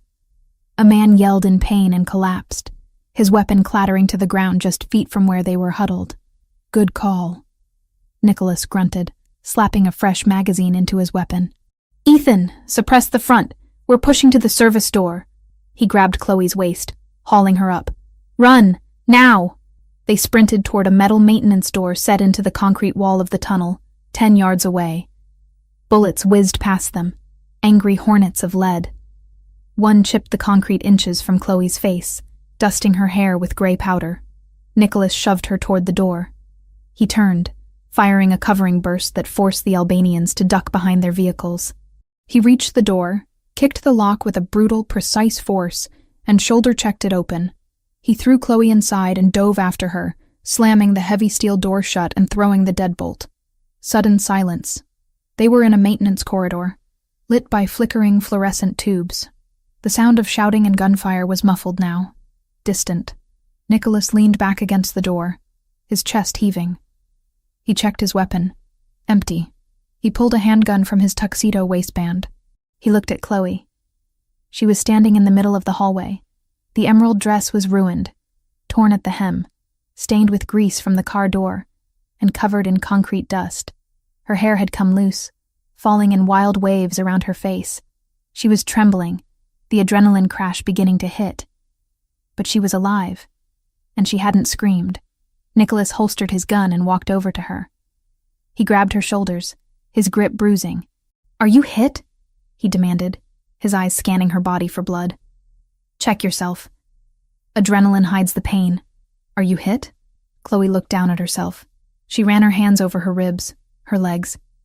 No, I'm okay. She looked up at him. "You shot them. They were trying to take you," Nicholas said, his voice raw. "I would burn the whole city before I let them put you in a van." "They think I have the key," Chloe said, her voice shaking. "Nicholas," Drayton said, "he said my father stole the encryption keys. He said that's why you bought me. He's wrong," Nicholas said firmly. "I bought you because I wanted you. But the key..." Chloe's eyes darted around the hallway, her mind racing, connecting dots that she hadn't seen before. "My father. He didn't leave a drive. He knew they would tear the apartment apart. He knew they would check my bags. He never used hardware. He hated hardware. Chloe, focus. We need to move." "No, wait." She grabbed his lapels, pulling him closer. Her eyes were manic, brilliant. "The paintings, in the basement, the ones I brought from the apartment." Nicholas frowned. "The canvases?" The ugly, abstract ones? He painted them, Chloe said breathlessly. He started painting them 6 months before he died. He said it was therapy. But he was terrible at art. He was a coder. He was obsessed with layers. She looked at Nicholas, the realization hitting her like a physical blow. Steganography, she whispered. Hiding data inside images. The patterns. The brushstrokes. He didn't leave a drive. He painted the code. The key to the Albanian accounts. It's hanging on the wall in your basement. Nicholas stared at her. The gunfire outside had stopped. Sirens were approaching. The police were coming. But the real bomb had just been dropped in the hallway. If she was right, Chloe Evans wasn't just a debtor. She was the unwitting owner of a digital weapon worth millions. And she was standing in a torn emerald dress, looking at him not with fear, but with the exhilaration of a puzzle finally solved. We have to go back, Chloe said. We have to decode them before Drayton figures it out. Nicholas let out a short, sharp breath. He reached out and brushed the concrete dust from her cheek. His thumb lingered on her lower lip for a second. You really are your father's daughter, he murmured. He took her hand, interlacing their fingers. It wasn't a protective grip anymore. It was a partnership. Let's go home, Nicholas said. We have some art to critique. He led her down the corridor, deeper into the dark, away from the wreckage of the ambush, and toward the revelation that would change everything. The gala was forgotten. The real show was waiting in the basement of the penthouse. The silence inside the penthouse was different now. It wasn't the heavy, suffocating silence of secrets that had filled the space weeks ago, nor was it the sterile quiet of a luxury hotel. It was the vibrating, pressurized silence that follows an explosion. The air felt charged, as if the molecules themselves were still shaking from the gunfire in the tunnel. Nicholas leaned against the marble island in the kitchen, his tuxedo jacket discarded on a bar stool, his shirt unbuttoned halfway down his chest. His breathing had slowed, but the adrenaline was still visible in the tightness of his jaw and the way his eyes tracked Chloe as she moved. There was a shallow gash on his left forearm, a graze from a bullet fragment or a piece of jagged metal from the car door. It was bleeding sluggishly, staining the white cuff of his shirt a stark, violent crimson. Sit, Chloe said. Her voice was steady, though her hands trembled slightly as she set a first aid kit on the counter. It's a scratch, Nicholas dismissed, reaching for a bottle of whiskey. I've had worse shaving. I said sit, Nicholas. He paused, the bottle halfway to a glass. He looked at her. She was a mess of ruined elegance. The emerald silk dress was torn at the hem, dusted with gray concrete powder, and stained with grease. Her hair was a wild halo around her face, and there was a smudge of dirt on her cheekbone. But her eyes were fierce, commanding in a way he had never seen before. She wasn't asking him as a maid. She was ordering him as a partner who had just survived a kill zone with him. Nicholas set the bottle down. A corner of his mouth ticked up. Yes, ma'am. He sat on the stool. Chloe moved into his space. The scent of her, vanilla, concrete, and fear, filling his senses. She poured antiseptic onto a cotton pad. This will sting, she warned. Do your worst. She pressed the pad to the wound. Nicholas didn't flinch, didn't even blink. He just watched her face. He watched the way her brow furrowed in concentration, the way her teeth worried her lower lip. He watched the dexterity of her fingers, fingers that could clean a mansion, spot a font error in a ledger, and now, dress a wound. Drayton was right about one thing, Nicholas said quietly, breaking the silence. Your father was a genius, but he was wrong about the drive. If Peter Evans had a digital key worth $50 million, he wouldn't have died in a charity ward owing money to low-level thugs. Chloe froze. She taped the gauze over his arm, her hands lingering on his skin for a heartbeat longer than necessary. She looked up, her eyes wide and searching. He didn't die because he was broke, she whispered, the realization cementing itself in her mind. He died because he was waiting. Waiting for what? For me to be safe, Chloe said. She stepped back, pacing the small area of the kitchen floor, her mind racing faster than it ever had during the ambush. He knew Drayton was watching him. If he tried to sell the key, they would have seen the movement. They would have come for me to get to him, so he hid it. He hid it somewhere he knew they wouldn't look, because they don't respect art. They only respect hardware. The paintings, Nicholas said. He stood up, testing the movement of his arm. You said he started painting 6 months before he died. He was terrible at it, Chloe said, a hysterical little laugh bubbling up. God, he was awful. He painted these chaotic, abstract messes, layers and layers of acrylic paint, slathered on top of each other. He called it his noise phase. I told him to stick to coding. I almost threw them out when I was evicted, but they were the last thing he touched. So I kept them. Where are they? Nicholas asked. The predator was back in his eyes, the sharp, calculating look of a man who smells blood in the water. In the basement storage, Chloe said, next to the winter decorations. Show me. They didn't take the elevator. They took the stairs, moving with a synchronized urgency. They descended past the living quarters, past the gym, down into the climate-controlled belly of the building where Nicholas kept the things he didn't need but couldn't destroy. The storage room was vast, lined with metal shelving. Chloe moved straight to the back, pushing aside a stack of plastic bins. There, leaning against the wall, wrapped in brown butcher paper, were 4 large canvases. She tore the paper off the first one. Nicholas stared at it. It was objectively a disaster, a riot of clashing colors, violent reds, muddy browns, electric blues, swirled together in a way that suggested frustration rather than inspiration. There was no form, no subject, just noise.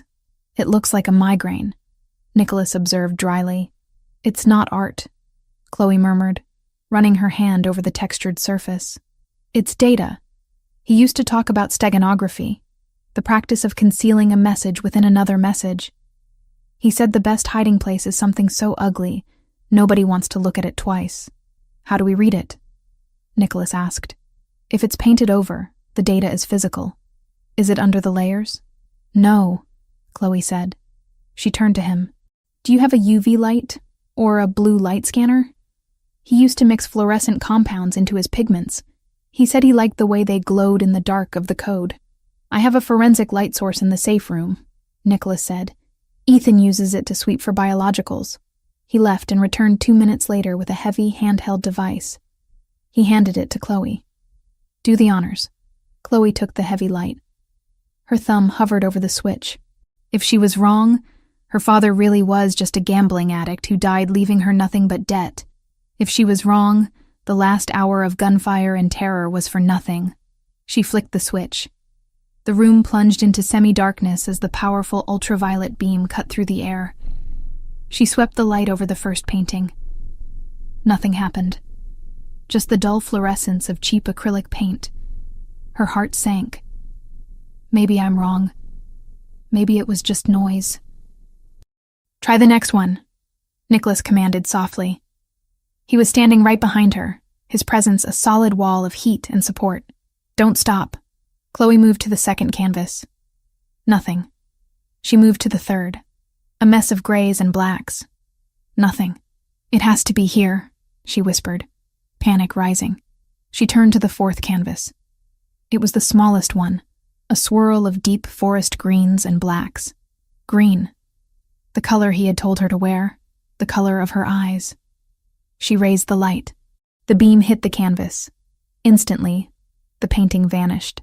In its place, glowing with a ghostly neon blue luminescence, was a perfect, intricate geometric pattern. It wasn't just shapes. It was a QR code, a massive, complex matrix of data points painted with microscopic precision using invisible UV reactive dye, hidden amidst the chaotic brushstrokes of the visible spectrum. Nicholas inhaled sharply. Mother of God.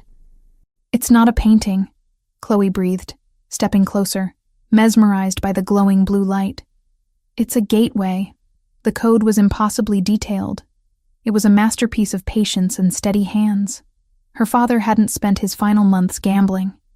He had spent them painting his legacy, stroke by invisible stroke, right under the noses of the men who were threatening to break his legs. Can you scan it? Nicholas asked. I need the laptop, Chloe said. And I need a high-res camera. Use my phone, Nicholas said, handing it to her. It's encrypted and linked to the secure server. Chloe took the phone. Her hands were steady now. She framed the glowing blue matrix on the screen. The camera struggled to focus on the light for a second, then locked on. Beep. A link appeared on the screen. It wasn't a website. It was a direct IP address to a secure cloud server, followed by a request for a biometric key. It wants a password, Chloe said, or a fingerprint. He didn't have your fingerprints, Nicholas said, leaning over her shoulder to look at the screen. Think, Chloe. What did he leave you? What did he know you would remember? He didn't leave me anything, Chloe said. Just the debt, and... She paused. And the lullaby. The what? When I was little, Chloe said, her voice soft in the dark basement. He used to sing this stupid song to help me sleep when Mom died. It wasn't a real song. It was just... numbers. He made it a rhyme. 0, 1, 1, 2, 3, 5. Fibonacci, Nicholas said. Again. No, Chloe shook her head. That's the start. But the end? The end was always the date he met my mother. August 14th, 1996. She typed in the numbers. 1 day, war 196. Access denied. Damn it, she hissed. Try the reverse, Nicholas suggested. He was a coder. Back doors are often mirrored. Chloe typed. 699 bar 80. Access granted. The screen flashed green. A file directory opened. It wasn't just one account. It was a master list. Tirana Holdings, Drayton LLC, Eagle Logistics. Hundreds of files. And next to each file, a routing number and a private encryption key.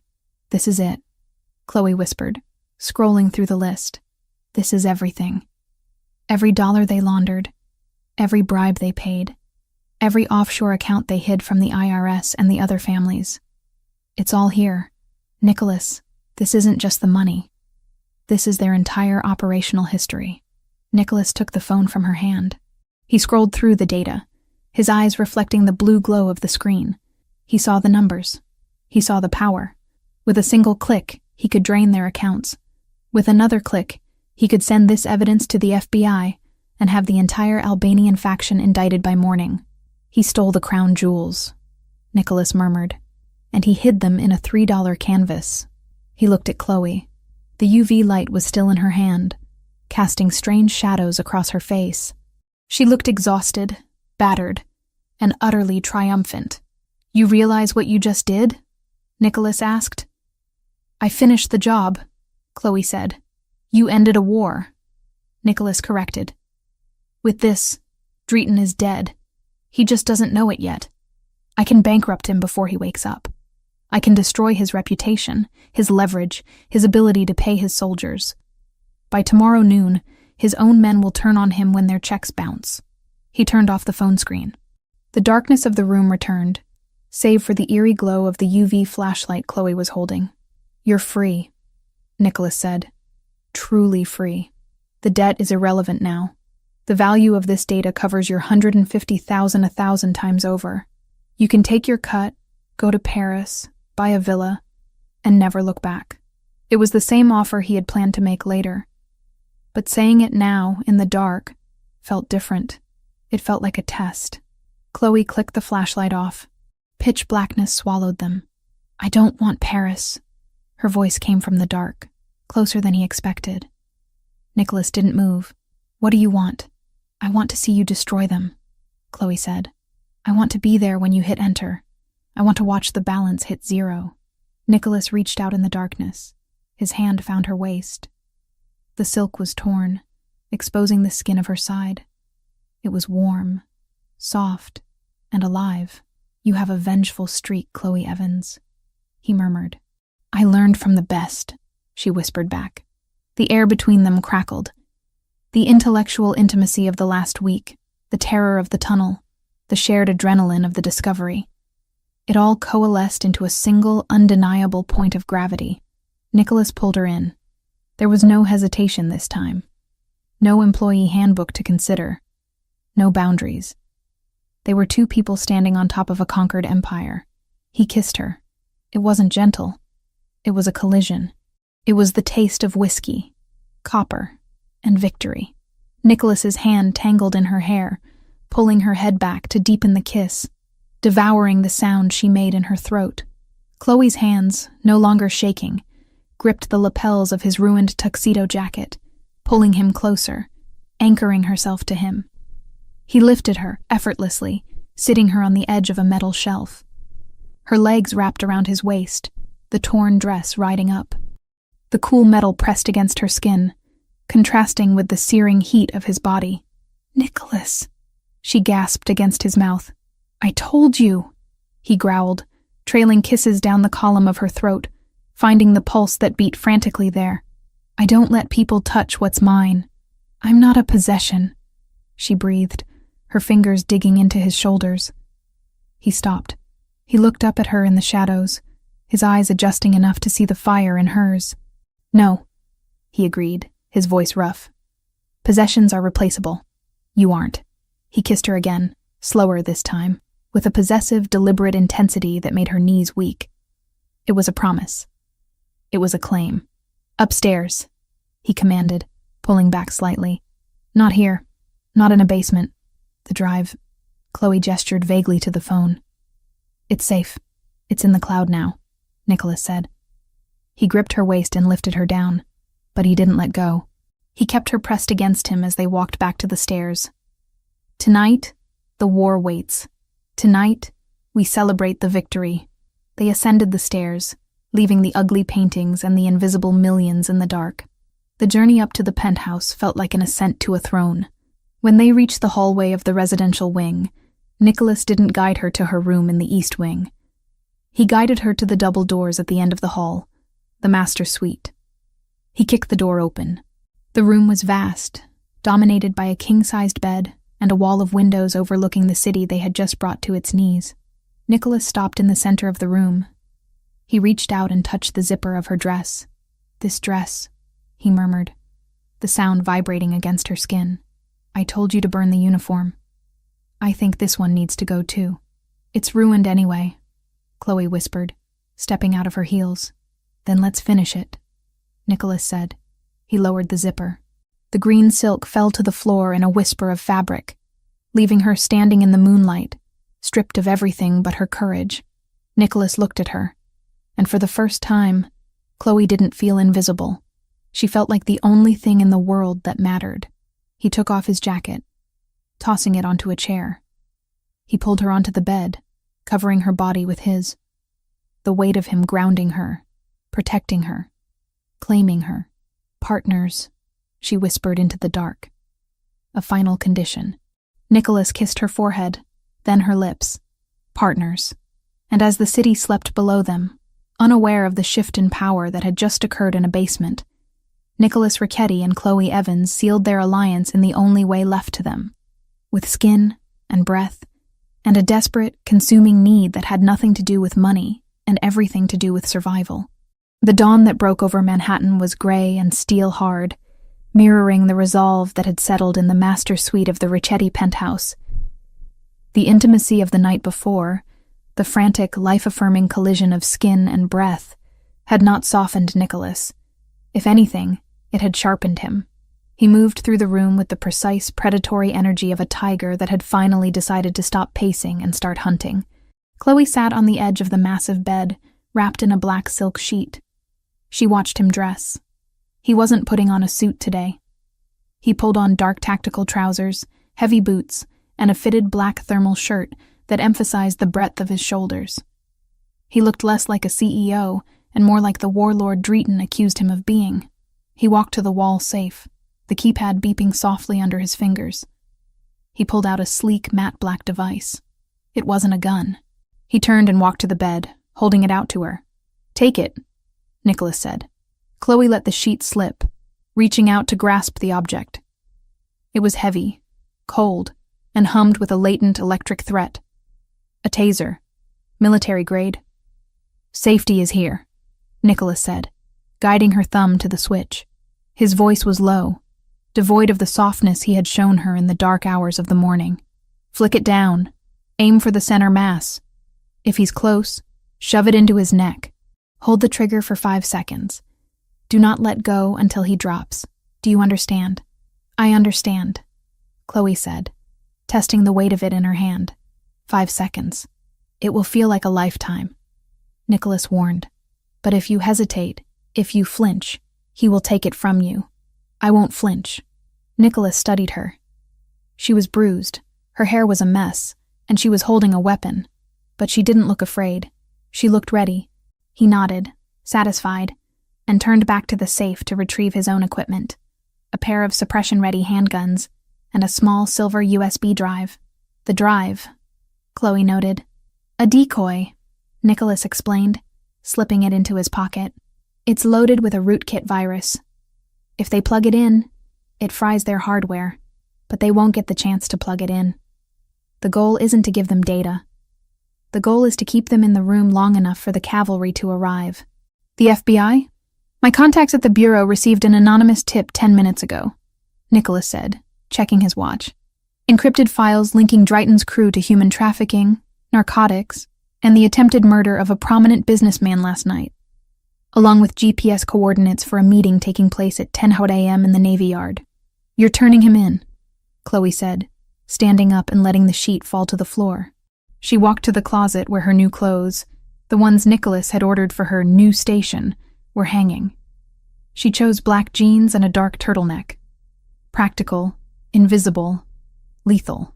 I'm not just turning him in, Nicholas corrected. I'm hand-delivering him. Drayton is slippery. If I just send the data, he flees to Albania. He disappears. I need him pinned down. I need him holding the smoking gun when the doors get kicked in. And I'm the bait, Chloe said. She pulled the jeans on, wincing slightly as the fabric brushed against a bruise on her hip from the car crash. Nicholas stopped. He walked over to her, gripping her shoulders. You are not bait. You are a participant. I told you I could do this alone. You insisted on coming. Because he needs to see me, Chloe said, looking up at him. He thinks I'm weak. He thinks I'm a scared little maid hiding behind her daddy's debt. If I'm not there, he gets suspicious. If I'm there, he gets arrogant. And arrogance makes him sloppy. Nicholas stared at her, a fierce pride burning in his chest. You're right. But know this. If things go sideways, if the Bureau is late, if Drayton decides to shoot before he talks, I will put a bullet in him. I don't care about the law. I care about you walking out of that warehouse. I know, Chloe said. She slipped the taser into the waistband of her jeans, covering it with her shirt. Let's go finish this. The drive to the Brooklyn Navy Yard was silent. Ethan drove the backup car, a nondescript sedan this time, not the armored SUV, which was currently being scrapped to hide the evidence of the firefight. Nicholas drove the lead car, a vintage muscle car that roared with American aggression. The Navy Yard was a graveyard of industry, a sprawling complex of rusting cranes, dry docks, and hollowed-out warehouses that smelled of salt water, diesel, and decay. It was neutral ground, theoretically.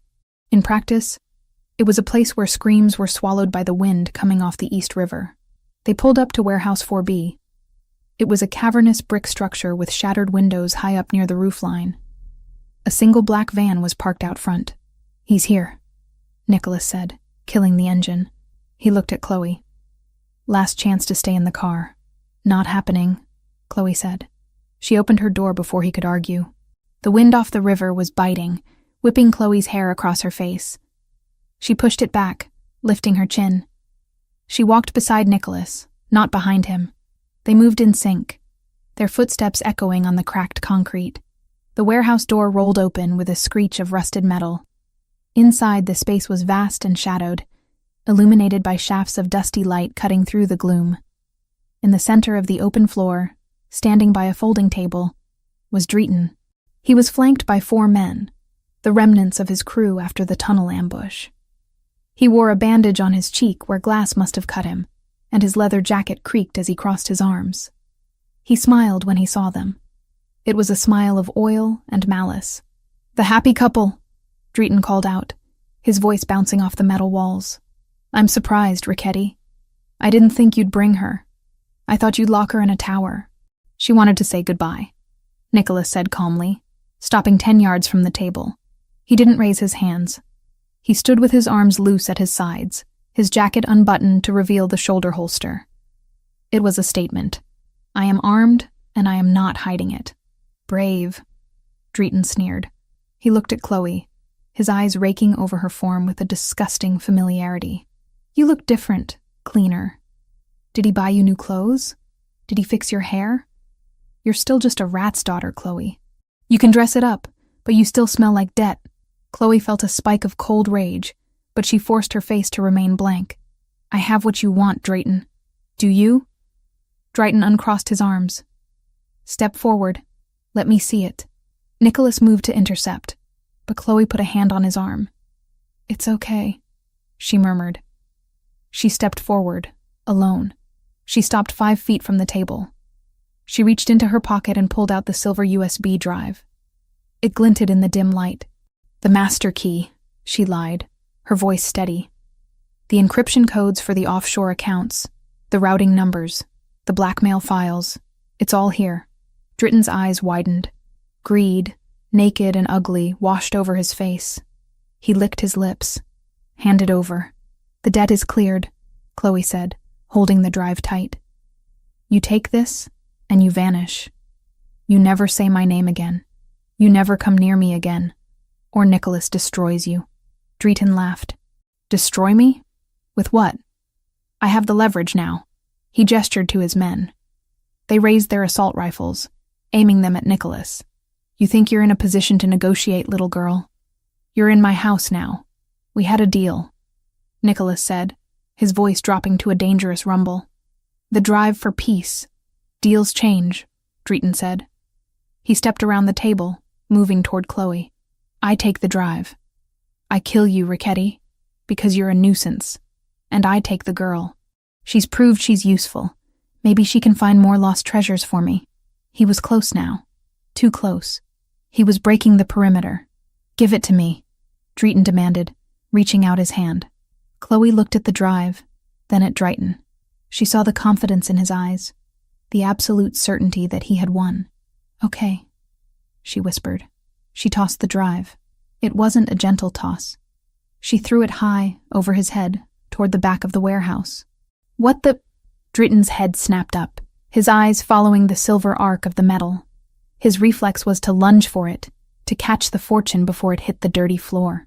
In that split second of distraction, Chloe moved. She didn't run away. She stepped in. She closed the distance between them in a single stride. Her hand went to her waistband.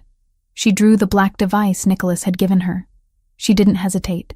She didn't think about the morality of it. She thought about Mrs. Moretti. She thought about the rain. She thought about the tunnel. She jammed the prongs of the taser into the side of Drayton's neck. Drop, she hissed. She pulled the trigger. The sound was a sharp, electrical crackle, like a whip snapping. Drayton's body went rigid. His eyes rolled back in his head. His mouth opened in a silent scream as 50,000 volts overrode his nervous system. He convulsed, his muscles locking up instantly. Hold it! Nicholas roared from behind her. Chloe held the trigger. 1, 2, 3, 4, 5. Drayton crumbled. He didn't slump. He fell like a cut tree, hitting the concrete face first with a sickening thud. Chaos erupted. Drayton's men shouted, swinging their rifles toward Chloe. But Nicholas was already moving. He didn't fire at them. He fired at the ceiling. 3 rapid shots that boomed like cannon fire in the enclosed space. FBI, drop your weapons. The shout didn't come from Nicholas. It came from the massive bay doors at the rear of the warehouse, which shattered inward as an armored Bearcat vehicle rammed through the metal. At the same moment, the skylights above exploded inward. Ropes dropped. Men in tactical gear rappelled down, their laser sights cutting through the dust. Federal agents on the ground, now! The confusion was absolute. Drayton's men froze. They were thugs, bullies, not soldiers. Faced with a sudden, overwhelming force of federal agents, their survival instinct kicked in. They dropped their rifles. They raised their hands. Nicholas didn't wait to watch the arrest. He sprinted to Chloe. She was standing over Drayton's twitching body, the taser still in her hand, her chest heaving. She looked wild. Nicholas grabbed her arm. Move! Back exit! He pulled her away from the center of the room, just as a flashbang grenade detonated near the front entrance to disorient the remaining guards. The world turned white and ringing. Nicholas navigated the chaos by memory. He dragged Chloe behind a stack of shipping crates, moving toward a small fire door hidden in the shadows of the west wall. He kicked the bar, and the door flew open. They spilled out into the alleyway behind the warehouse. The air was cool and smelled of the river. The noise of the raid, shouts, boots on metal, the barking of orders, was muffled behind them. They didn't stop. Nicholas led her down the alley, weaving through a maze of dumpsters and old machinery. They ran until they reached a chain-link fence that had been cut open previously. Nicholas's prep work. They slipped through the gap. Only then, with the warehouse 2 blocks behind them and the sound of sirens converging on the location from every direction, did Nicholas slow down. He pulled Chloe into the alcove of a brick building, pressing her against the wall to check her. "Are you hurt?" he demanded, his hands framing her face, his eyes searching hers. "Did he touch you?" Chloe was breathless, her pupils blown wide with adrenaline. She looked down at her hand. She was still gripping the taser so hard her knuckles were white. "I got him," she whispered, a fierce grin breaking across her face. "Nicholas, I dropped him." "You did," Nicholas breathed, a laugh escaping him, a sound of pure relief and incredulity. "You baited him, you distracted him, and you took down a cartel boss. He looked so surprised," Chloe said, her voice shaking now, the reality hitting her. "He didn't think I would do it." "He underestimated you," Nicholas said. "Everyone does. That is your superpower." He gently pried the taser from her fingers, safetied it, and shoved it into his pocket. Then he pulled her into him, wrapping his arms around her tightly, burying his face in her hair. He held her as if she were the only solid thing in a spinning world. "The FBI will find the real drive on him," Nicholas murmured against her ear. "I planted the original data, the one you decoded, in his jacket pocket while he was convulsing on the floor. When they search him, they'll find the proof of everything. He's gone, Chloe. He's buried under a mountain of federal charges. He will never see sunlight again." Chloe pulled back slightly to look at him. "You planted it? When?" "I have fast hands," Nicholas smirked. "And you gave me a 5-second window." "Partners," Chloe reminded him. "Partners," he agreed. They stood there for a moment, listening to the distant wail of sirens that signaled the end of Chloe's nightmare. The debt was gone. The threat was caged. The invisible shackles that had bound her to a life of fear had been broken, not by a prince saving a damsel, but by a woman wielding lightning in her hand, and a man who trusted her enough to let her use it. "Where do we go now?" Chloe asked. "Back to the penthouse?" Nicholas looked at her. He saw the grease on her cheek, the fierce light in her eyes, the way she stood tall despite the exhaustion. He realized that the penthouse, the fortress he had built to keep the world out, was no longer enough. She deserved more than a cage, even a gilded one. "Not yet," Nicholas said. "Ethan has the car waiting 3 blocks south. We're going to get breakfast." Chloe blinked. "Breakfast? We just raided a warehouse." "Exactly," Nicholas said, taking her hand. "And I seem to remember you owe me a burger. Or was it lobster?" "Pancakes," Chloe decided, squeezing his hand. "I want pancakes. With strawberries." "Done," Nicholas said. They walked out of the alcove and onto the street. They walked away from the sirens, away from the smoke, and away from the past. They walked like 2 people who owned the city, not because they ruled it with fear, but because they had conquered it together. The sun finally broke through the gray clouds, casting a long golden shadow ahead of them. Chloe Evans, the maid who stole leftovers, was gone. Beside the Mafia boss walked Chloe Evans, the partner, the strategist, the survivor. And as Nicholas opened the car door for her, he knew that the real story wasn't about how he saved her. It was about how she had woken him up. The dust had settled over New York, but the air inside the Ricchetti penthouse felt heavier than it had during the storm. 3 days had passed since the raid on the Navy Yard. 3 days since the FBI had dragged a convulsing Drighton out of a warehouse, effectively dismantling the Albanian threat that had shadowed the city's underbelly for a decade. The news cycles were full of it. A massive federal sweep, a crackdown on organized crime, a victory for the justice system. Inside the penthouse, however, there was no champagne. There was only a quiet, vibrating tension that stretched between the East Wing and the master suite. Nicholas Ricchetti stood in the center of his office. The room was pristine. The chaotic stacks of paper from the 2021 ledger were gone, shredded and digitized. The windows were spotless, offering a view of a city that looked deceptively peaceful under the mid-morning sun. He wore a suit again, charcoal gray, impeccably tailored, the armor of the dawn firmly back in place. But his hands, usually steady as stone, were restless. He adjusted his cufflinks. He touched the edge of his desk. He picked up the heavy, cream-colored envelope that sat on the blotter and weighed it in his hand. It contained freedom. It contained a new life. It was the most generous severance package in the history of criminal enterprise, and he hated it. He pressed the intercom button. Send her in. He didn't wait for a response. He walked to the window, turning his back to the door. He couldn't watch her walk in. He couldn't look at her and maintain the resolve he needed to do this. He had to be the architect, not the man.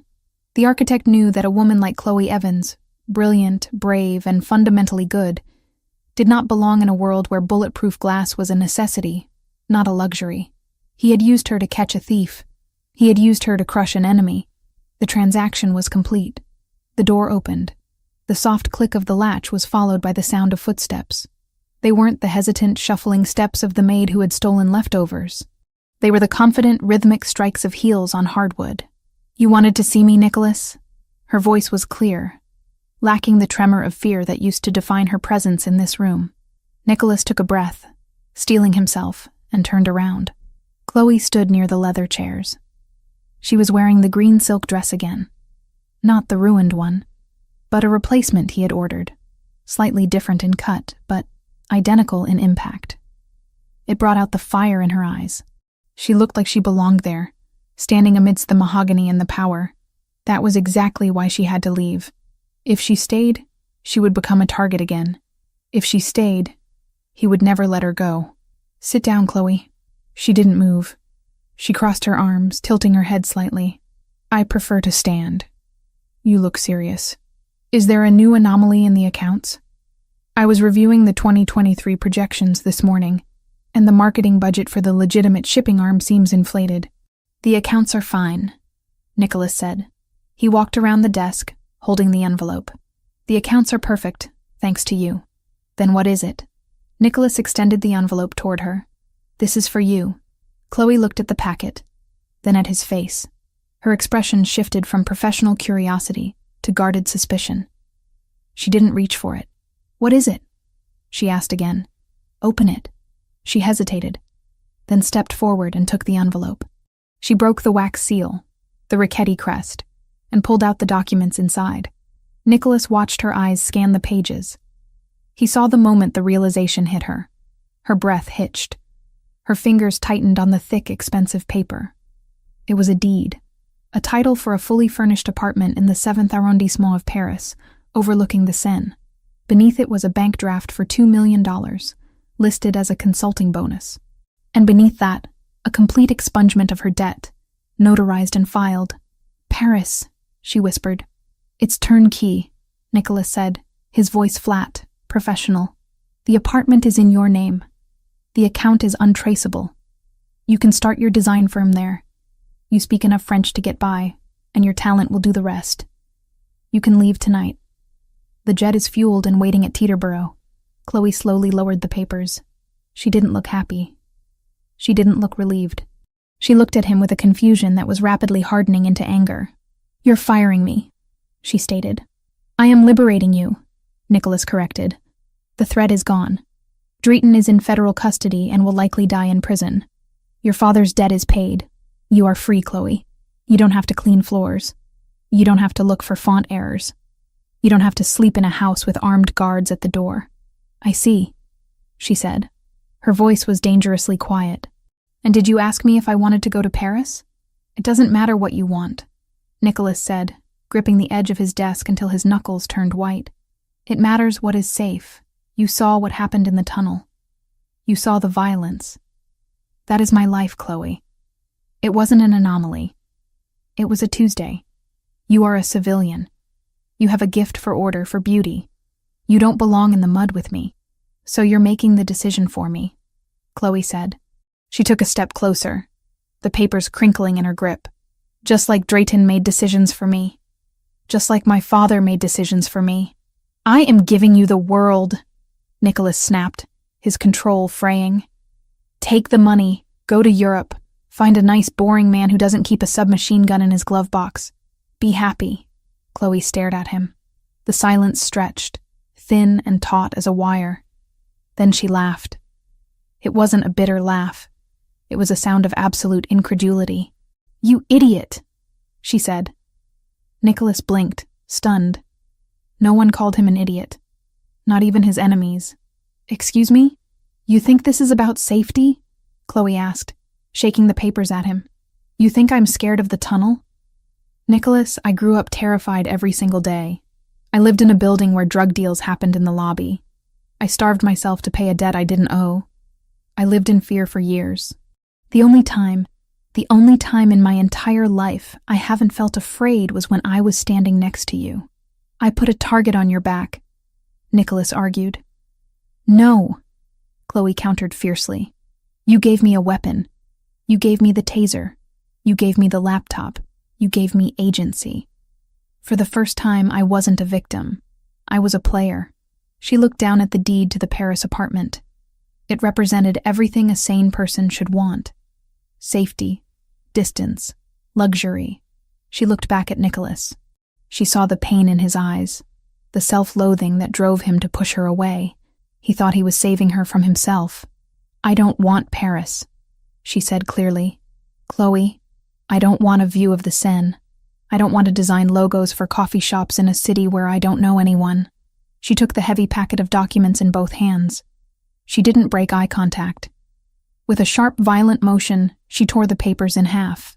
The sound was loud in the quiet room, a definitive rejection of his charity. Nicholas flinched as if she had slapped him.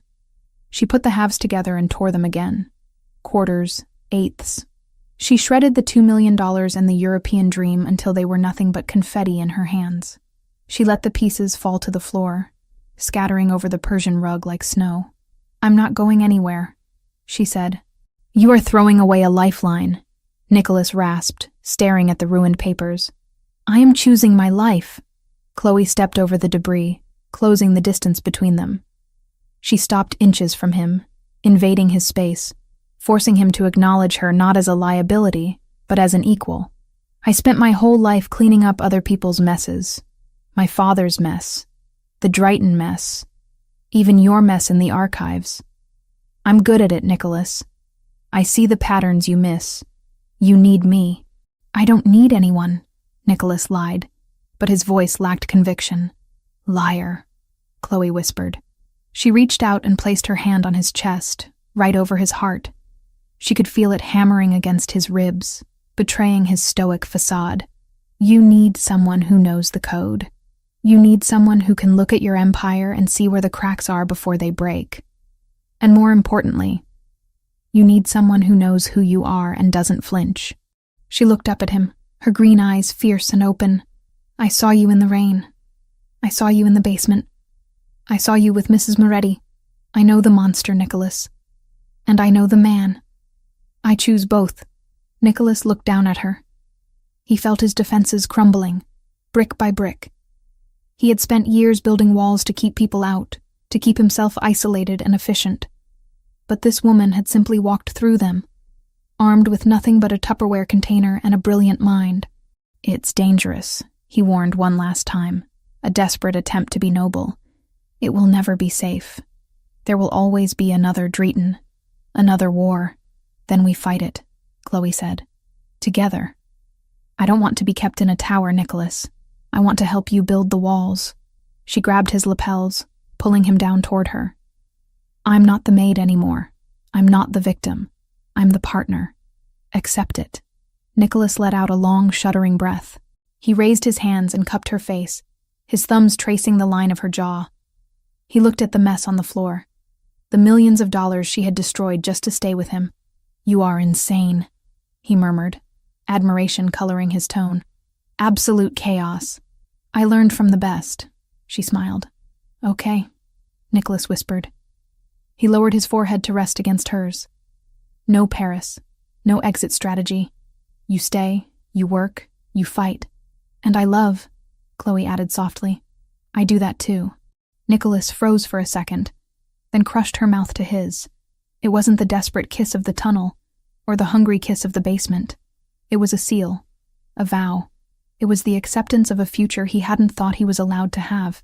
I love you, he growled against her lips. God help me, I love you. He lifted her up, setting her on the edge of the obsidian desk, pushing aside the monitors and the ledgers. The business could wait. The empire could wait. The only thing that mattered was the woman who had looked at his dark, violent world and decided it was worth saving. Epilogue. 9 months later, the penthouse was no longer silent. It hadn't been silent for months. The East Wing, once a sterile corridor of guest rooms, had been converted. One room was now a high-tech design studio, filled with 3 monitors, a drawing table, and servers that hummed with the data of Richetti Global Ventures. The room next to it, however, was the source of the noise. It was being painted. Nicholas Richetti stood in the doorway, his shoulder leaning against the frame, watching the chaos. He was holding a tablet, reviewing the quarterly earnings, up 40% since the restructuring of the logistics division. But his eyes weren't on the numbers. They were on Chloe. She was standing in the center of the room, directing 2 terrified interior decorators. She was wearing loose, comfortable linen pants and one of Nicholas's dress shirts that she had commandeered, the sleeves rolled up to her elbows. Her hair was in a messy bun, a pencil stuck through it. And she was visibly, undeniably pregnant. Her hand rested absent-mindedly on the curve of her stomach as she pointed at the wall. No, she was saying firmly. That shade of yellow is too aggressive. It clashes with the natural light. I want a soft ochre, a calming warmth, not a caution sign. Check the Pantone book again. Look for code 120713. Yes, Mrs. Richetti, the decorator stammered, scrambling to find the swatch. Nicholas smiled. He loved it when she went into full art director mode. She ran the house and the business with the same terrifying efficiency she had once applied to cleaning his kitchen. The staff adored her. Mrs. Moretti, who had been moved into a premium assisted living facility in Manhattan, paid for by the Richetti Family Trust, visited every Sunday for tea, treating Nicholas like a grandson she needed to fatten up. Even Ethan had softened, terrified of crossing the boss's boss, as he now called Chloe behind her back. Chloe turned and saw him standing there, her face lit up. The fatigue of the 3rd trimester vanished, replaced by a radiant energy that still managed to knock the wind out of him every time he saw it. Don't just stand there, she teased, waddling slightly as she walked toward him. Tell them I'm right about the yellow. You're right about everything, Nicholas said, straightening up and walking to meet her. I learned that lesson the hard way. He placed a hand on her stomach. As if on cue, a strong kick pushed against his palm. He's awake, Nicholas said, his voice dropping to a whisper. She, Chloe corrected, placing her hand over his. I'm telling you, it's a girl. She's stubborn. She kicks whenever I look at a spreadsheet with bad formatting. If she's anything like her mother, I'm in trouble, Nicholas murmured. He leaned down and kissed her. A slow, lingering connection that made the decorators awkwardly busy themselves with paint samples. How are the numbers? Chloe asked, nodding at the tablet. Better than ever, Nicholas said. The rebranding of the logistics arm is complete. The legitimate revenue streams have finally overtaken the legacy operations. We're clean, Chloe. Or as clean as we can be. Good, she said. I don't want our daughter worrying about federal raids. I want her worrying about color theory and calculus. She will have everything, Nicholas promised. She will never know what it means to be hungry. She will never know what it means to be afraid. She'll know resilience, Chloe said firmly. We'll teach her that. We'll teach her that if you don't like the pattern, you fix it. Nicholas looked at his wife. He thought about the night he found her stealing roast beef in the dark. He thought about the rain, the debt, the fear. It felt like a different lifetime, lived by different people. He took her hand, Squeezing it gently, the ring on her finger, a vintage emerald set in platinum, caught the light. "Lunch?" he asked. Chloe's eyes sparkled. "Is the chef making the risotto?" "He is, and I believe there's a chocolate soufflé involved." "Then what are we waiting for?" She grabbed his hand, pulling him toward the kitchen. "I'm starving." Nicholas let her lead him. He would always let her lead him. He followed her out of the nursery, down the hall lined with art that wasn't stolen but chosen, and into the heart of a home that was no longer a fortress, but a sanctuary. They had built an empire from the ashes of their pasts. They had balanced the ledger. And now, as they walked together toward the future, Nicholas knew that the greatest wealth he possessed wasn't in the offshore accounts or the real estate portfolio. It was right there, holding his hand, carrying the next generation of the Richetti line, proving every single day that even the most broken things could be designed into something beautiful. The end.